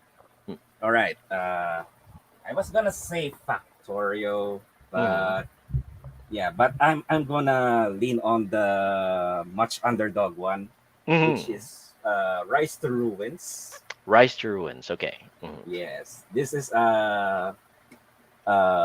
what you call this, a city management simulator, Uh, uh, developed at least for 5 years by a single person. Okay. Yeah, yeah. So the story of the in this game, you are yes. So yep, it is a medieval fantasy undead colony survival. Yeah, Mm. that's exactly what it is. Uh, and also this is the first game I streamed, and one of the greatest indie town kingdom management game out there. Mhm. So yeah, in this game, you set up your village, and your role here is a god. Mhm. You are a deity here. Mhm. So you I'm you getting some serious you Doom you vibes just from the aesthetics here. Yeah. yes, this is yeah. What this is one of the most appealing, one of the appeals of this game, because it's all retro pixelated, Mhm. and yeah, and you yeah, in this game you just direct your people where they gather resources like food, water, wood, etc. And then sure you should what you call this. And as a god, you can also do your divine interventions on this, like help them gather woods, grow their crops or something, and yep, some of them might panic if they see a floating log Mhm. going over their heads. Yeah, you can also pick them up if you want, but really they'll just panic after. And Mhm. and yeah, but also there's like a tower defense style in this game, because every night there will be hordes of undead forces, like headless Mhm. slimes, skeletons, and more. They'll Mhm. be attacking every night, so you also have to build defenses on this one. Mhm. And also and every day, every night, uh their forces grew stronger, so you have to also upgrade their Defenses. defenses. Yes. Ah. And also, as you expand, they also expand. So it's either you you survive, Mhm. or you can just overwhelm them, Mm. and until all of them are really gone. But Okay. yeah, Well, so like has been mentioned by Greg a moment ago, it does give off the Dune 2 vibes. If people remember the old Dune like yes, Arrakis Dune, it does come off as that. It does seem like that, but it also seems to have a little bit of the for Sir Dan Faulkner is going to love this. A little, it reminds me a little bit of ActRaiser for Super NES. In the fact that you are trying yes, to Actraiser. build, yeah, Yeah. one of the gifts that Joe sent over to me from Australia, by the way. For those of you, thank you very much, Job, for that one. He sent me an SNES copy of ActRaiser, one of the best games on the system. Like resource management. It looks like Rise to Ruins has that aspect as well, of you being having to control a village, having them try to survive hordes of monsters and undead coming at them, ever increasing in numbers and in power. And for those who are on the video portion who might have seen me turning my head sideways, that was me putting the game onto my Steam cart, by the way, because I'm going to be from Jansen's recommendation. I am definitely going to be purchasing this. This looks like it is going to be a lot of fun for me. I love management games. I love resource management games. I love games in the vein of ActRaiser and Dune 2. So this is a no-brainer purchase for me. Um, It yes, it also reminds me of the game from Lionhead Studios, Black and White. Black and White. Yeah, Yes, I was about to right. say that. For those of you who don't might not mm, remember Black and White, it is a in the old style of God games, except that in this case you were controlling in Black and White, you were controlling a gigantic creature, helping out your villagers. In this case, you have direct intervention, much like an ActRaiser. Dan Faulkner just mentioned. Indeed, ActRaiser is Indeed. my second favorite SNES game. I can totally see where you're coming from, Sir Joel. Completely good with that one, Sir Dan. All right, very cool. Good suggestions, Dan Johnson. And because of you, I am going to be spending on Steam. Thank you very much for that recommendation. Luckily for me, Good luck. Good luck. thank you. Luckily for me, as of this podcast showing, it is 50% off on Steam. So I lucked out on that. Thank you very much, Johnson. All right. All right. Sir All Johnson, do right. you have another Mega Cat game for us? Mm-hmm. Well, the last one I played was Kudzu. Kudzu. All right. Yeah. Okay. Yeah. Kudzu. Let's do that. Yeah. All right. Yeah. Very Let's quick do one. that. A very quick Yeah. one. Very quick one. Uh, I'd say the overall experience is this is like a Zelda game Mm.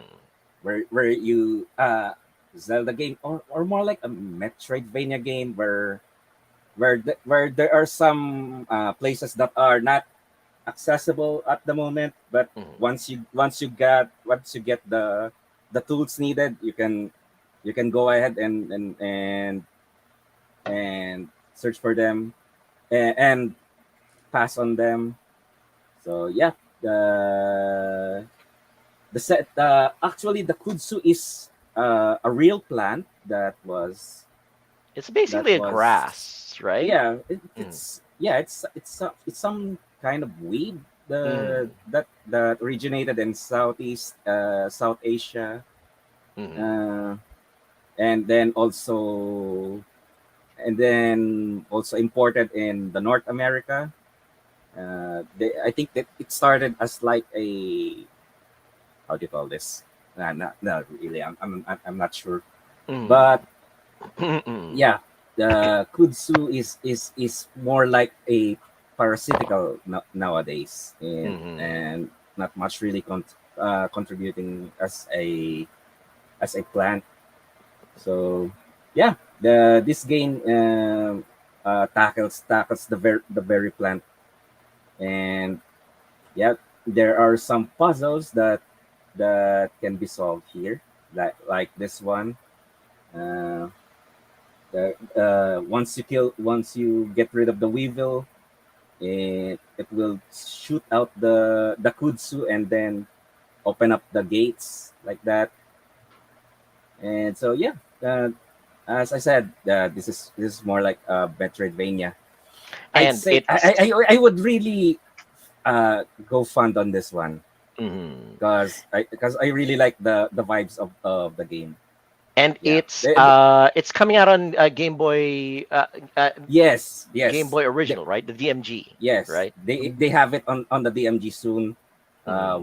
Once the Kickstarter, I think the arrival of the cartridge would be on December of 2023. Mhm. So yeah, That's another wonderful thing about indie games. I think Greg is going to agree with me with this one. Actually, I think everybody on the panel is going to agree with me on this one. It does give life to all the original consoles that we had. So, like Mega Cat Studios is coming out with actual physical cartridges of So I was going to ask. So Mhm. did Mega Cat Studios really design the game this way, It it the Mega like a Cat like Studios a is Game the Boy, like an yeah. OG yes, Game yes, Boy yes, game? yes. They Yes. they, they designed it Oh, exactly okay. as like this. Yes. Mhm. And Actually, it doesn't look Mhm. like an indie game, to be mhm. honest. Yeah. It Yes. really, I mean, if you didn't mention it to me, I would Mhm. assume this is like an actual Game Boy game.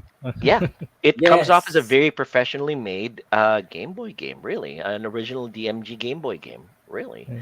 I wonder And if this will work on the Game Boy Advance, because the Game Boy Advance has a uh, right.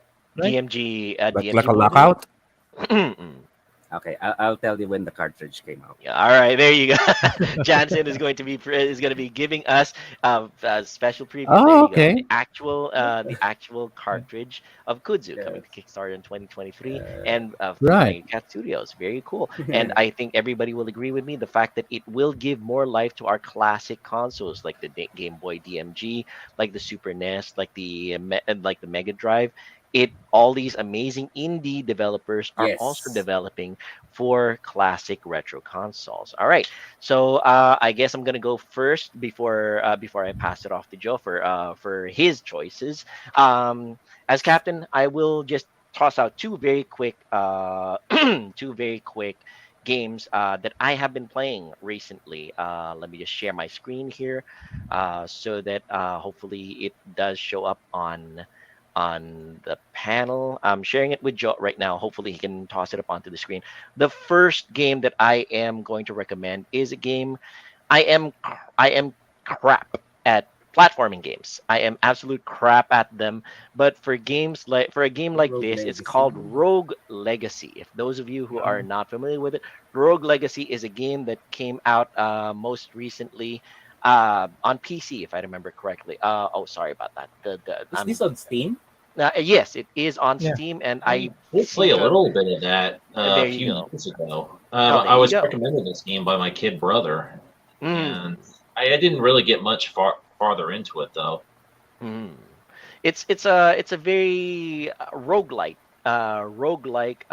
game where every stage is procedurally generated, so it's never the same game twice. You have different characters. Actually, you pass on, yeah, the legacy of your fighting the big bad. Sorry about that, Joe. I'm experiencing technical difficulties. If you can throw up the video footage on screen, that would be most helpful. It is a Metroidvania slash Roguelike.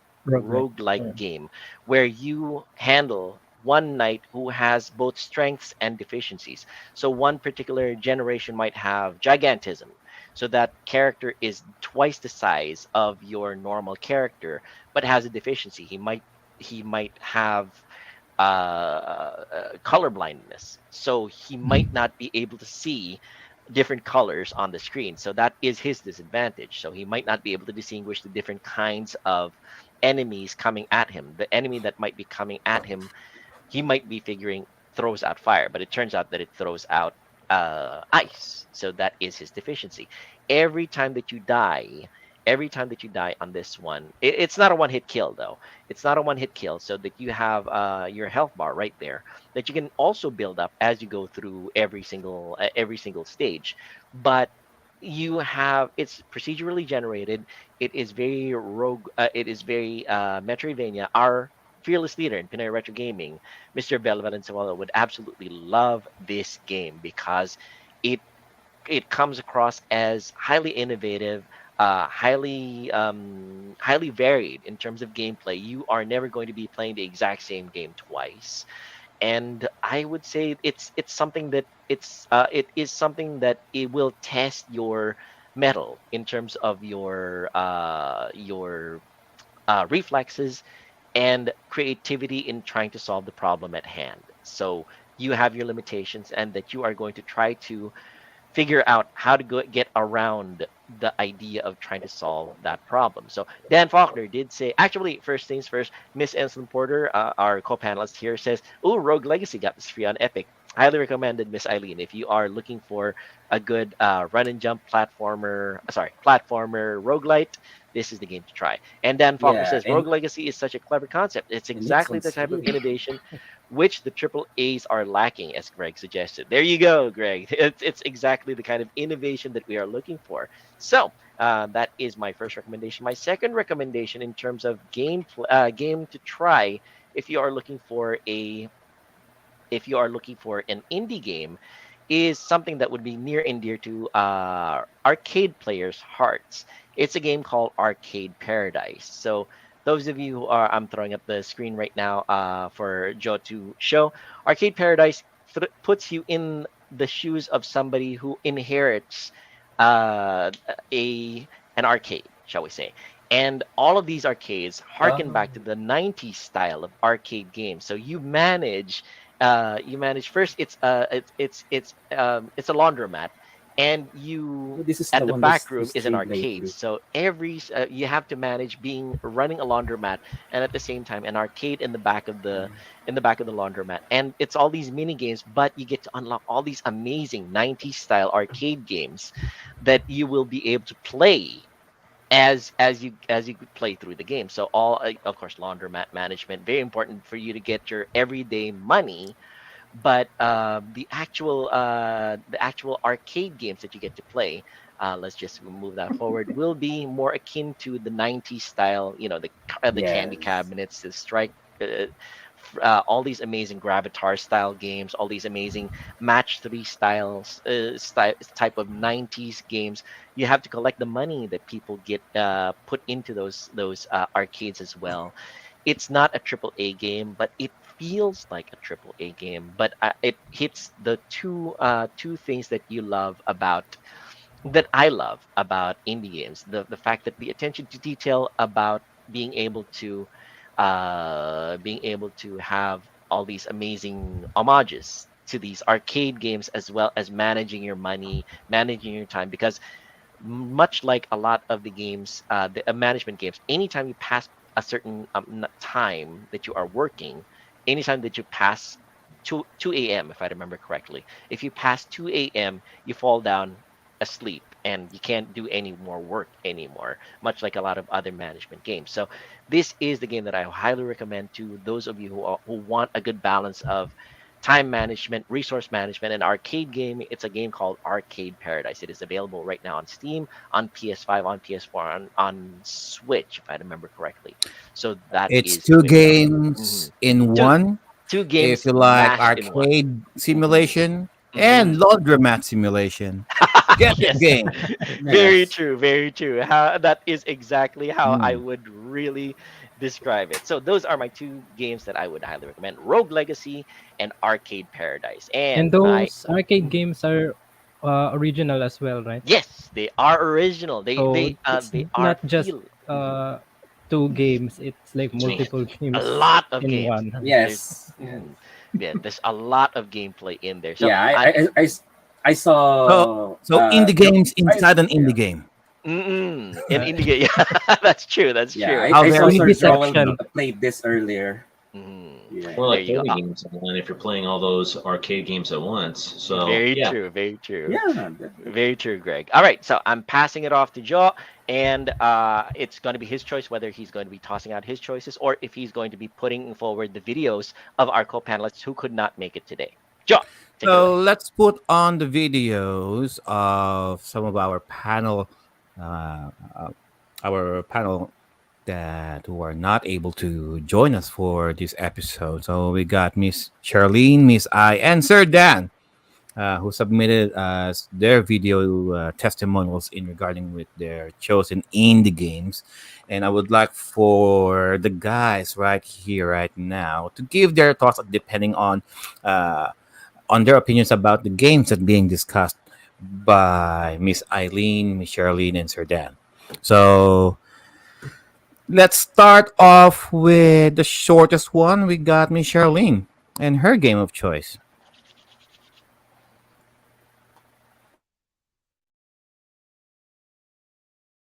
Let's go to a place where everything is made of blocks, where the only limit is your imagination. Hey guys, how's it going? My name is Charlene from Honoko 99 Studio, and today my topic for Timeless Gamer is all about indie games. So one of my favorite indie games that I ever played is Minecraft. I first started Minecraft was back on high school. So Minecraft was originally created was back on 2009. Creator by Marcus Persson, also known as Notch, a Sweden video game creator who created this Minecraft to create an open world game for all players. So Minecraft is a three-dimensional game which you can create your own designs like game blocks or anything. You can also spawn your own animals like pigs, wolves, any animals that you thought. So Minecraft here is a most likely an open world. You can create everything here. There's survival mode. You can even actually modded your own team, hacks, everything. You can actually do anything, whatever you want. So that will be for my topic for today for Timeless, and I hope I can see you guys soon for the next one. So thank you everyone for joining in. Peace out. With no rules to follow, this adventure, it's up to you.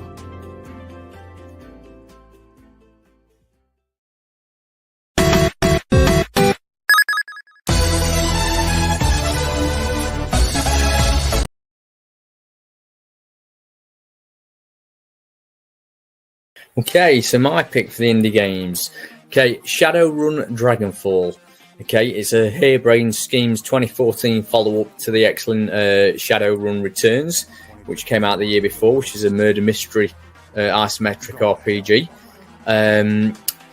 This, again, is another isometric turn-based Western RPG set in a cyberpunk world. I was a fan of the Sega Mega Drive / Genesis incarnation back in the day, so when this come out, I wanted to check it out, and I really weren't disappointed. It's just a real quality product, a real fantastic indie game that really feels like a AAA game from a previous era, because it's such a quality product. If you're thinking games like Baldur's Gate and those kind of late 90s, early 90s PC style isometric RPGs, this has that kind of quality, without a doubt. There's some absolutely excellent writing in it, some fantastic dialogue. It's a really, really, really well-paced game where they give you plenty of depth with the dialogue and the writing, but it's also not too bloaty, not too padded out. So I really love the pace of this game.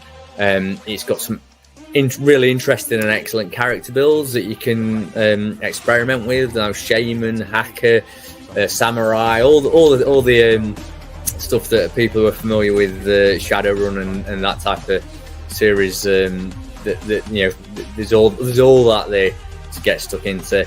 There's some great characters in it. There's some really great characters, some fantastic character development. Some of these characters have got some real mint backstories that you really want to get into. And the world itself, it's an open world structure, but it's only a relatively small game. You could finish it in around 15 hours. Probably take about 18-20 hours to 100% it. But it is open world in the way in the way that it interlinks with it itself. It gives you a certain amount of freedom. It's not like a modern open world game, but people who are familiar with the old games like Baldur's Gate will understand where I'm coming from with that. It's available on various systems. It recently got a Switch port, but the Switch port is crap. It runs really badly. So I would say if you're going to play it on PC. But it's a wicked game. So if you like polished turn-based RPGs, especially if you want something a bit more bite-sized and you've not got 100 hours to spend on modern games that seem to go on forever, this is definitely a game to check out. It's fantastic, and for me personally, it's one of the best RPGs in the past 10 years, without a doubt. For me, this is better than stuff like Witcher 3. Easy.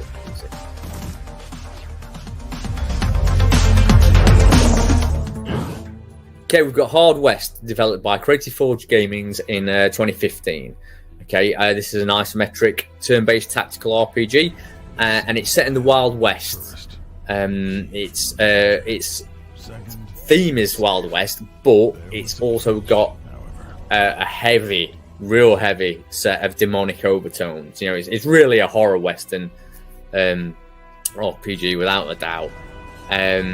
These overtones aren't just obviously just for show either. You can do stuff like transform into demons and use various demonic powers. They're implemented really well in the gameplay mechanics of this game. And one standout example of that is your characters can take injuries. So you'll get like a shot to the leg, which slows your movement down. if your character survives, that will then heal, and then that will give you a bonus on top of that. So you'll still probably be slower, but then you'll have a toughness bonus as well. And the way it incorporates its demonic elements into the game is absolutely superb. It is a really, really well woven, well thought through game, without a doubt. But what makes it for me is it's so incredibly atmospheric. It is amazingly atmospheric, and for me, this has probably got best voiceover work I have ever heard in a game. Death narrates the game, and it is delicious just listening to that dude speak, and his dulcet, dark but sultry overtones on it just, the game just drips brilliance. It really is quality, and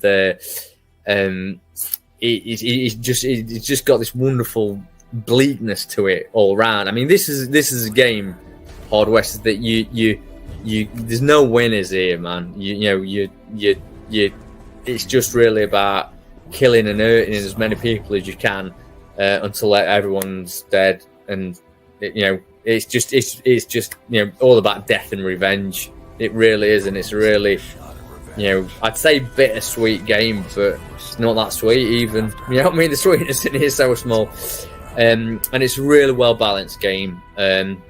It's got a luck system which plays alongside your health energy bar, and it's a bit hard to explain, but basically that the luck system is, it gives you opportunities to take risks, and how risky you are and how you act, basically sees how long you survive. So you've got to be smart with it. It's got a really good difficulty balance. Most people will finish it, but it will test you on your normal level, and they are difficult setting. It's not brutal at all, but it will give you another step up to enjoy when you get to that as well. It's got a sequel, but I've not played the sequel yet, so I'm really looking forward to getting stuck into that sometime. But Hard West is definitely a cracking, a really, just a beautifully crafted game, fantastically crafted game. So yeah, that's what I'd recommend. Get it tucked in.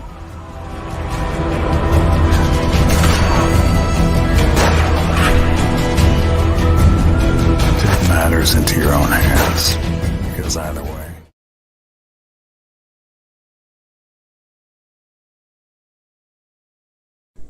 Hi everyone, welcome to Timeless Gamer.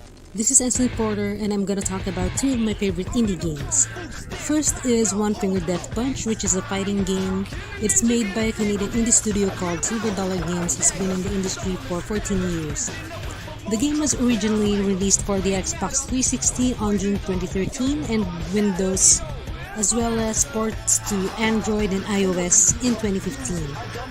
What I like about this game is that it doesn't take up much hard disk space. It's just 200 MB. It's easy to load, easy to play. You just have to press the left and right mouse buttons or the left and right directional keys. The game gets challenging as it goes on, with different sequences and different gameplay elements.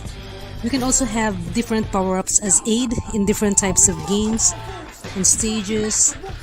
There is a variety of Kung Fu styles in the game, and it looks legit. Don't take my word for it, I'm not an expert, but it looks legit, yeah. The game also has Steam achievements. What's bad in this game? I'm not sure if there really is no cloud save, because I remember finishing all the levels, and when I reinstalled the game, it did not exist, the saves I mean. So I had to play everything again from the beginning, which is quite a pain, but it makes for good replayability, I think. Yeah, maybe so. Some people also say it might feel repetitive after playing for quite a while, because again, it's just left and right mouse buttons. Not sure if this is bad, maybe, but this, like I said, is just 200 MB, but the sequel is 2.5 gig. Yeah.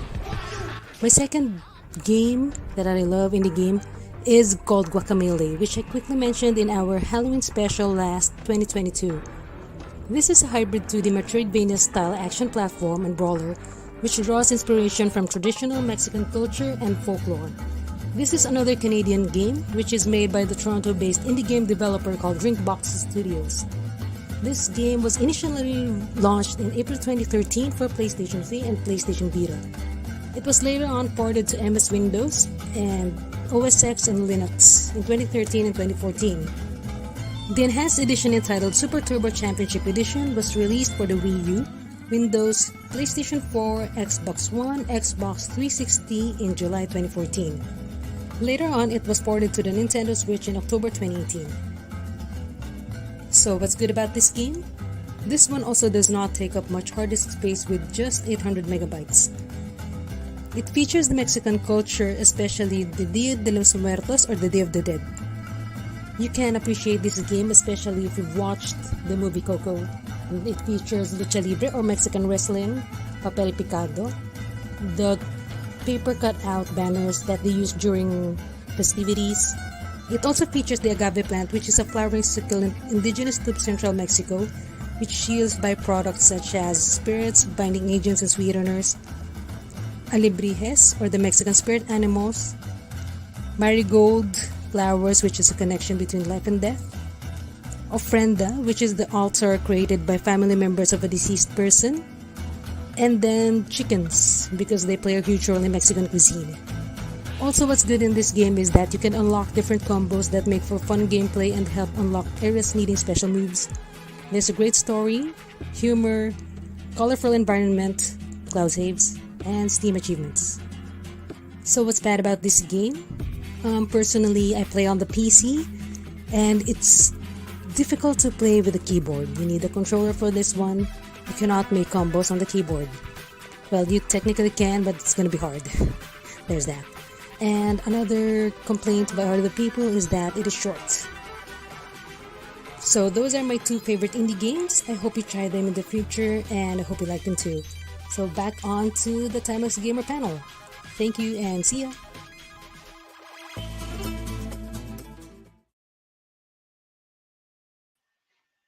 All right, All excellent right. choices. It's Nice. oh my goodness. Okay, I guess in the for the sake of brevity, because we're running close to the 2 hour limit already. Let's just have quick responses from everybody in the panel from the most favorite game that they saw in from our co-panelists videos. Then let's start with Greg. Let's hear what your most favorite one from the ones that were shown by our co-panelists are. Just one, and why you liked it. I would say Hard West from Dan. Even though I haven't played almost all of those games, I mean, Hard West definitely looked the most interesting. I mean, being a tactical RPG and being set in the West too. My brother especially was a huge fan of John Wayne movies growing up, and so there is kind of there's and consider it's horror it's horror vibes as well, and yeah, I would say that's the most interesting out of those indie games. I would say. Yeah, that one appealed to you. All right, how about Jansen? Choose one from the ones that were shown and tell us why you liked it. Okay, the one that I like the most on the recommendations there was Enslin Porter's stick figure. Yeah, One Finger Death Punch. Yeah, there you go. That one appealed to me because if you were on one of the players on Newgrounds before, there was a game as well that is called I'm not Stick sure Fighter, if it's I a think. game. Yeah, Xiao Stick Fighter Xiao. or Xiao Xiao. Stick Fighter. Xiao Xiao. Okay, there you Yeah. go. I So know yeah, that one too. yes. Insane. So that really reminded me of that. Yeah, Okay. that's a great one. Okay, very good. One Finger Death Punch for Jansen. How about you, JDM? Which ones of the one that were shown which one of the ones that were shown appealed to you the most? Yeah, I like I would like to play Guacamole. Hmm. The Guacamole. one That one was uh, good. Yeah. yeah, the one Eileen recommended Hmm. because it's a platform. Although I'm not a fan of platform Hmm. games, but it really appealed to me because of of course, The wrestler. the The lucha libre, luchador. There you go. the, the lucha libre theme of the Hmm. game, and I think it's going to be a platform game for me. Hmm. And also, yeah, the art style. I like the art style. It reminds me of um, Nacho Libre Oh, Nacho Libre. Okay, yeah, that's true. Good with callback. Good Jack callback. Black. I remember Nacho Libre. Yeah, that's true. That's true. Oh my gosh. Nacho, As for me, Nacho. I'll be going. I'll be going a little bit. I'll be going a little bit off of away from everybody's recommendations. Funniest thing is, I would actually see, if I had the time and if I were a little bit younger, I would definitely go for Minecraft. I know it's not technically an indie game now because of the fact that it was acquired by Microsoft, but it started off as an indie game programmed by one single person. I think his name is Yes. Notch. And of course, as an old guy, I remember playing with Legos. Legos when I was young. Legos still appeal to me. I might not have the manual dexterity anymore to construct all those thousand piece sets anymore. But Minecraft looks like it might be something that would appeal to me as a Lego player from the old days. You could build anything that you like. You can build what you want. This was the recommendation by Miss Charlene, and you could actually have them function in certain ways. I do recall news of somebody building an actual full-blown computer in a Minecraft server one time, long ago. A full-blown, fully functional computer. Think about that. A fully functional computer inside of a computer that you're playing. So it's like mind-boggling to me. So it's like a one of those things that really stretches the limits of your imagination. And thanks to indie games because of that. So passing it off back to Joe. Let's hear what he has to say about indie games. Maybe he can offer up his suggestions as to what indie games that he likes, and in the end of it, kind of closes off. Then, all right. Right, right. Mhm. In regards with the other panelists games, I would say Show, One show. Finger Death Punch. One Shao finger death Shao. punch. There you go. Because it's like it's so stupidly fun in a good way. Yes. It's Yeah. like There you go. watching. It's like watching the church scene Oh, of Kingsman, Yeah. from Yes, Kingsman. yes, yes, yes, Yes, yes. there but in you go. stick figure, right? There you go. Yes, that's true. That's true. For my game, I can only recommend. Well, I only played one, so Mm, time constraints and everything, which is okay. mm, So with one game that I have, which I only played first hand, I'm an RPG guy. So in preparation for this episode, I went through a few boards, I went through a few videos, and the one thing that they kept on clamoring, the best indie JRPG out there is something called Chain the Echoes. hmm. There you go. There you go, Greg. Right? Chain the Echoes, yeah. Oh, There you go. It's Chain the Echoes. So Hmm. nice. what can I say about Chain Echoes? Well, Chain Echoes is a love letter of sorts to all of the gamers who were raised by the JRPGs of the 90s. Hmm. The developer Matthias Linda. Yeah, Hmm. he's a German game developer, and he was inspired by the classic titles during his younger gamer years. He would daddle on with this game called RPG Maker, and nothing but his creativity and imagination, he tried to recreate the same enjoyment after playing his favorite RPGs. So Chain Echoes is a mashup of all of the notable 90s JRPGs that they were most remembered for, from the 16-bit visuals and navigation of Terranigma and Secrets of Evermore to the character designs reminiscent of Final Fantasy Tactics. to the giant mechs of Xenogears and Vanguard bandits, to the battle mechanics of Final Fantasy VI, to the skill system of early Star Ocean and Tales of games, to the equipment and stat boosting of Final Fantasy VII, to the story progression and world building reminiscent of Suikoden 2 and Legend of Dragoon, and some other bits and pieces of other 90s JRPGs dashed here and there. But according to one interview that he had, Mr. Linda tried his best not to blatantly copy the best aspects of his favorite games, of course. There are no random encounters in this game. Oh. All are visible in the field, much like Chrono Trigger. Oh my god!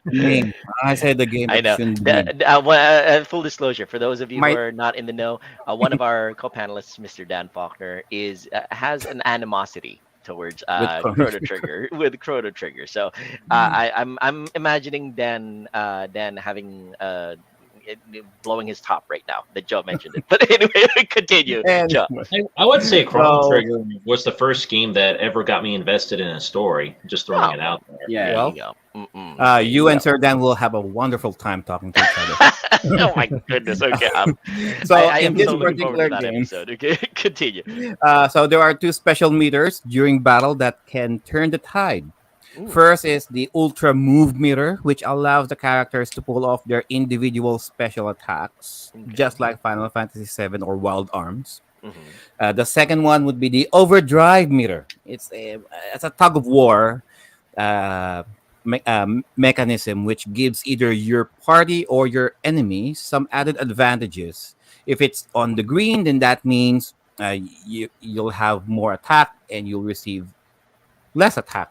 If it's on the red, it's vice versa. So it's arguably one of the unique things about Chained Echoes.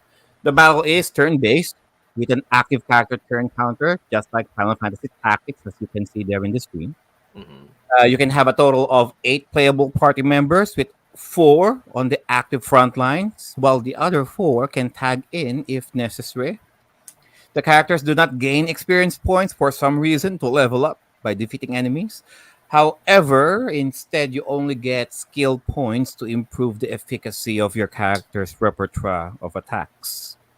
To get more skills, you need something called Grimoire Shards, which you can only get by defeating boss fights, receive as rewards from quests, or as treasures.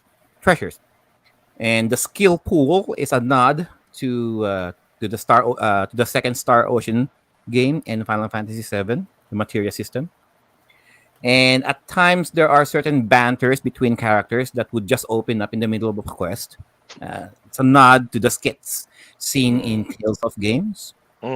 And once you reach a certain point of the game, of course, you will control giant robots called Sky Armors to fight bigger enemies. And as far as the plot, it is your typical fantastical world where swords, magic, different species, and giant robots, coexist with each other.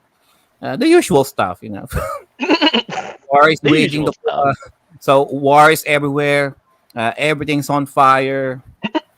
Each major nation is having their own motivation for the existing conflict. Your characters themselves start as innocent as they are. They have their own backstories, their own decisions as they travel around together. Start off like finding someone's cat, and then eventually you'll fight God for some. And Yeah, then you'll pretty much. Yeah. then you'll question yourself, how did I get here? Yes. So ultimately it will shift the balance of power of the ruling dominions. And Chain Echoes, published by Deck 13 Spotlight, and was officially released digitally in December of 2022 last year for the PlayStation 4, PlayStation 5, Nintendo Switch, Xbox One, Xbox S and X series, and also Steam. Oh, and for those of you who have Game Pass, it's on Game Pass as well. There you go. Greg is so happy. Available on Xbox. Oh, and with Deck 13 Spotlight being based in Germany, the physical release It's just limited edition, guys. Will be released as a PAL, in PAL format. Oh, okay. So Mhm. and currently available for pre-order now, actually, for the Nintendo Switch and the PS4. Oh. Slated to be released this last quarter of this year, 2023. Mhm. And I did a few. I did some. I did some digging, and it's only 690 megabytes. Into Oh, that's how that's really big it is. good. And I'm like, if they released this as a PlayStation One game, Mhm. I mean, Yes. it kind of looks Yeah. like it in a Yeah. way. Mhm. Like, I mean, I'm not sure if they intended it to be that big. Mhm. It's big enough to be No, a PlayStation One game, no, to be honest. that's not big at all, actually. I mean, considering, like I said, for AAA games now, it's just multi-gigabyte monstrosities. Like the nice thing about indie games, I think I'm not sure if anybody's mentioned this, is how efficient the developers are with the optimization of how large their games can get. They are very, very conscious about how large. Like Miss Eileen mentioned this, actually. Miss Eileen of Ensign Porter mentioned this in her video. She's very happy that a lot of the indie games that she's played are very small in hard disk Very size. small. It's extremely important, especially for other countries like the Philippines, who don't have extremely fast internet speed, so that they can download it quickly. They can get to the gameplay right away. So it's something that's very important for a lot of gamers still in various parts of the world. They can the highly optimized nature of indie games. They can the small size. I think Greg would agree with me on this one. Greg, what's your opinion on it?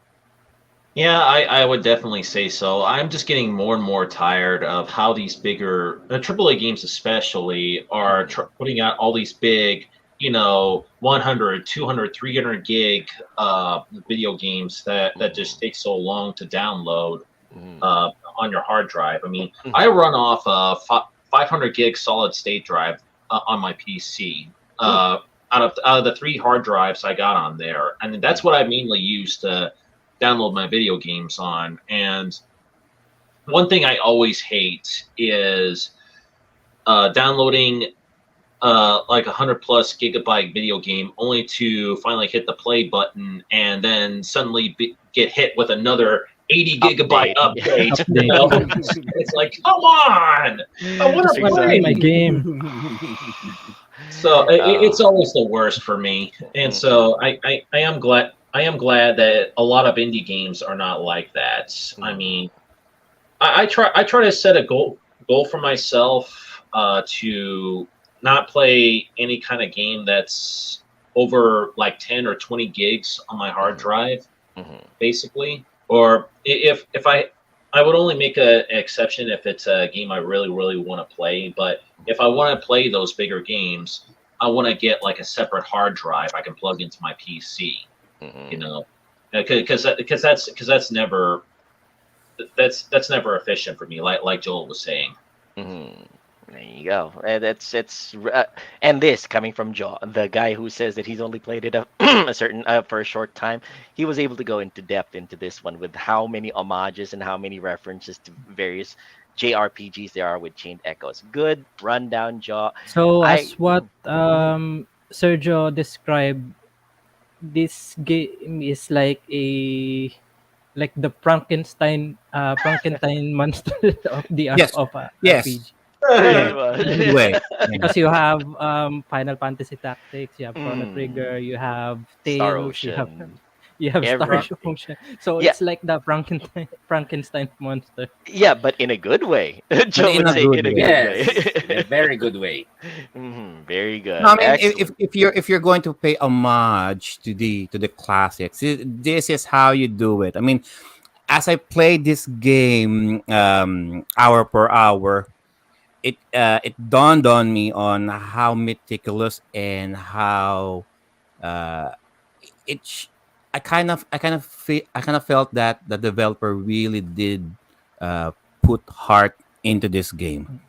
Like the respect was in the love and respect was put into this game. Despite the glaring similarities to to the other games, but uh, this is just him paying tribute to the classic JRPGs that we grew up with during the 16-bit era of the SNES and the PlayStation One. And it has giant robots, guys. I mean, that's an automatic win. Giant robots all the way.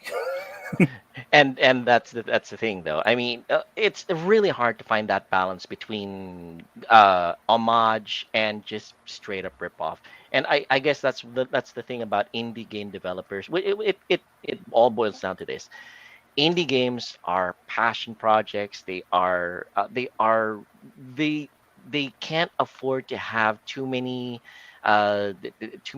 waste moments, shall we say, wasted moments, wasted resources, wasted moments inside of the game itself, wasted time, because they know they have a very small window to appeal to whoever is playing. So that really behooves whoever is developing an independent game to try to squeeze as much quality as they can from whatever they're doing. So I guess that is the best thing about indie games. Greg really gave us an amazing topic to talk about for this podcast episode, and I think I'm sharing a little something with Joe that he might be interested in right now. If you can throw that up onto the screen, Joe, you might be interested to have to pre-order that if you get the chance. Your Chained Echoes super limited edition physical Switch release. So. I already pre-ordered mine for the PS4. There you No, go. I already did. Actually, I already did.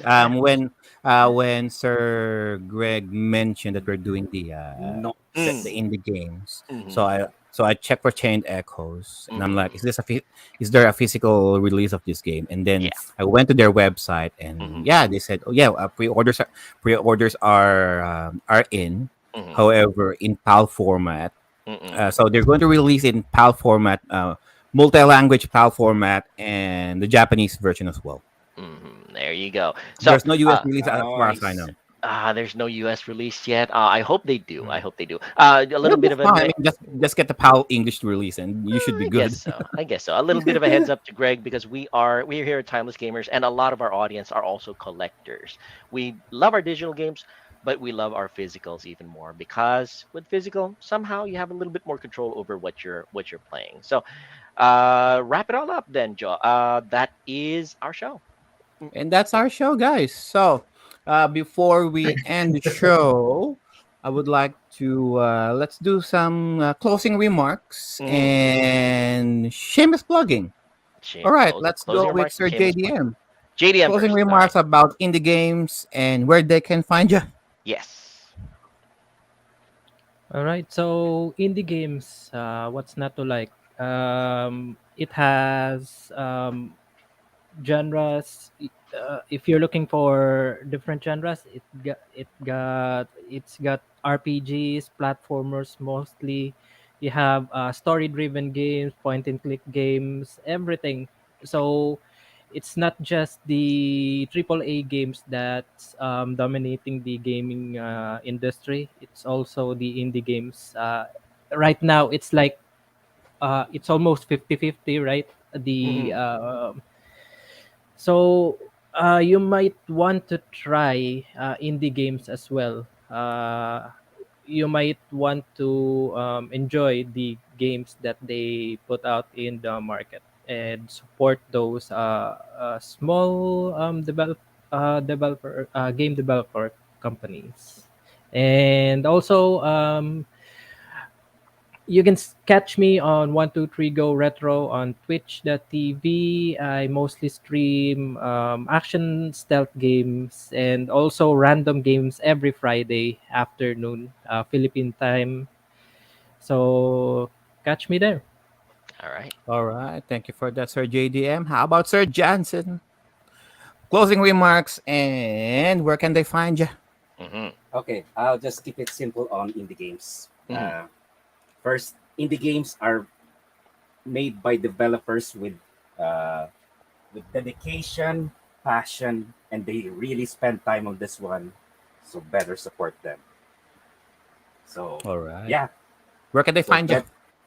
So yeah, I'm page name required. You can find me on Twitch, Kick, and on Facebook. So And also, I'll be hosting some of the streams on Pinoy Retro Gaming. So yeah, I'll see you there.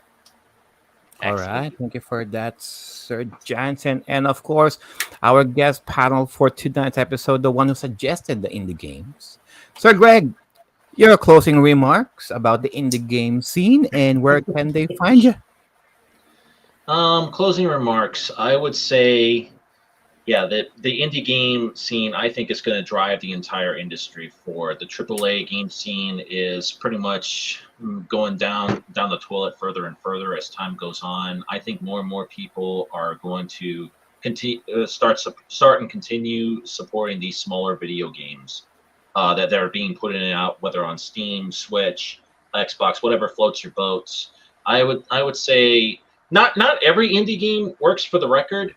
There have been a few clunkers out there. There even have been a few horror stories that have come out recently. Most recent one being the Outbound Ghost, I should say, and all the trouble that's been going on between the developer and the publisher there. But aside from that, the indie game scene, it's thriving like we've never seen before. I would say we hope that I hope that these recommendations that we all gave will give you an idea of where to start if you haven't checked into the indie scene in video gaming. So I still recommend Pizza Tower and Geometry Wars. And there's a whole slew of indie games I could recommend as well, but the slotted time could only allow so much. So that's pretty much where I can leave you there. Where you can find me, I'm always hidden. I really don't have a direct source. I'm sorry. That's perfectly fine. Yeah, that's perfectly fine. Well, you can definitely find Greg on Facebook, and the recommendations that Greg would probably have, we'll have a list of it. We'll make sure to put it up on the Pinoy Retro Gaming page. We'll ask Greg for his highly recommended indie games, and we'll put it up for people to peruse on our Facebook page. And if you guys want, you can check it out on our personal pages as well. All right. Thank you for that, Sir Greg. And the one leading the charge for tonight's show, Sir Joel. Closing remarks and where they can find you. All right, excellent. Closing remarks for indie games. Again, I completely agree with everybody here in the panel. Indie games are the way to go nowadays. The classic AAA high quality releases have come and gone, and honestly, you can count on the fingers of one hand the number of AAA games that you might really be interested in buying that have everything that indie games might have: innovation, passion, interesting mechanics, the graphics that really appeal. Sure, the AAA games might have the graphics, but they're kind of lacking in everything else. So I would highly recommend get out of your comfort zone, check out the indie game scene, because you might find something there that you've been looking around for that you never knew that you were looking around for. So I'm Joel Baklit of the Pinoy Gamer Abroad Facebook gaming page, part of Pinoy Retro Gaming Network, also streaming on twitch.tv and on the brand new platform kick.com, streaming random games, streaming at random times. My current passion is fishing games, something that you guys were probably not gonna be interested in, but I like them. So I would say catch me whenever you can, however you can, and I'm always gonna be available for questions if you guys want to ask. Back to you, Joe. All right. So closing remarks regarding with indie games. I would like to thank Sir Greg about for this episode, because doing this episode is a reminder to everyone. It's a reminder to everyone that just because a game was released by a major gaming major gaming studio, doesn't necessarily mean it's gold. It reminded me that even if it's not stellar 4K graphics, as long as the gameplay is enjoyable, it doesn't really matter what kind of. It doesn't matter if it's 8-bit, 16-bit, 32-bit, 64-bit, 8-bit, 4-bit, Tiger games. No. I mean, I would still go for those. Even the one that Sir Jansen mentioned, Kudzu. I didn't know that's an indie game. For all I know, it's just a regular Game Boy game, right? Mm-hmm. So, so Sir Greg is right. So it does. The AAA games being released right now, with all of the concept bugs being released, and then the microtransactions, and then the indie games being released right now, pretty much complete. They all that you paid for, as Very long as true. you as long as you get good reviews, Mm-hmm. you get good word of mouth. Eventually, that's your distribution model right there, Mm-hmm. and it's also a good reminder that these triple A games more often than not came from small developers as well. Minecraft is a good example of that Yes. before they got bought by Microsoft. Mm. I mean, say what you will about the simplicity or blockiness of Minecraft. It still sold over 230 million copies. Mm. Cuphead is also a good example Mm. Oh. of an indie game hitting it big, Mm. right? So it all takes one creative guy and a dream, passion, creativity, and because of the sometimes when we're so limited with such restriction, when we're limited, we don't have any funding, we don't get enough funding, or we're restricted to with the technology that we have. It forces us to be more creative. It forces us to be more imaginative within those borders, and that's another reminder on why we should support the indie game scene. You will catch our show, guys, on our YouTube channel, which is Timeless Gamer PRG. We're also available in our main site, on our Facebook page, Pinoy Retro Gaming, and also our Twitch channel, Pinoy Retro Gaming as well. Pinoy Retro Gaming as well, and for our the edited audio format of our shows, are still available on the major podcast audio streaming platforms out there. I will not gonna list them all. They're so tasking to mention all one by one. And I would like to thank our chat people who stayed.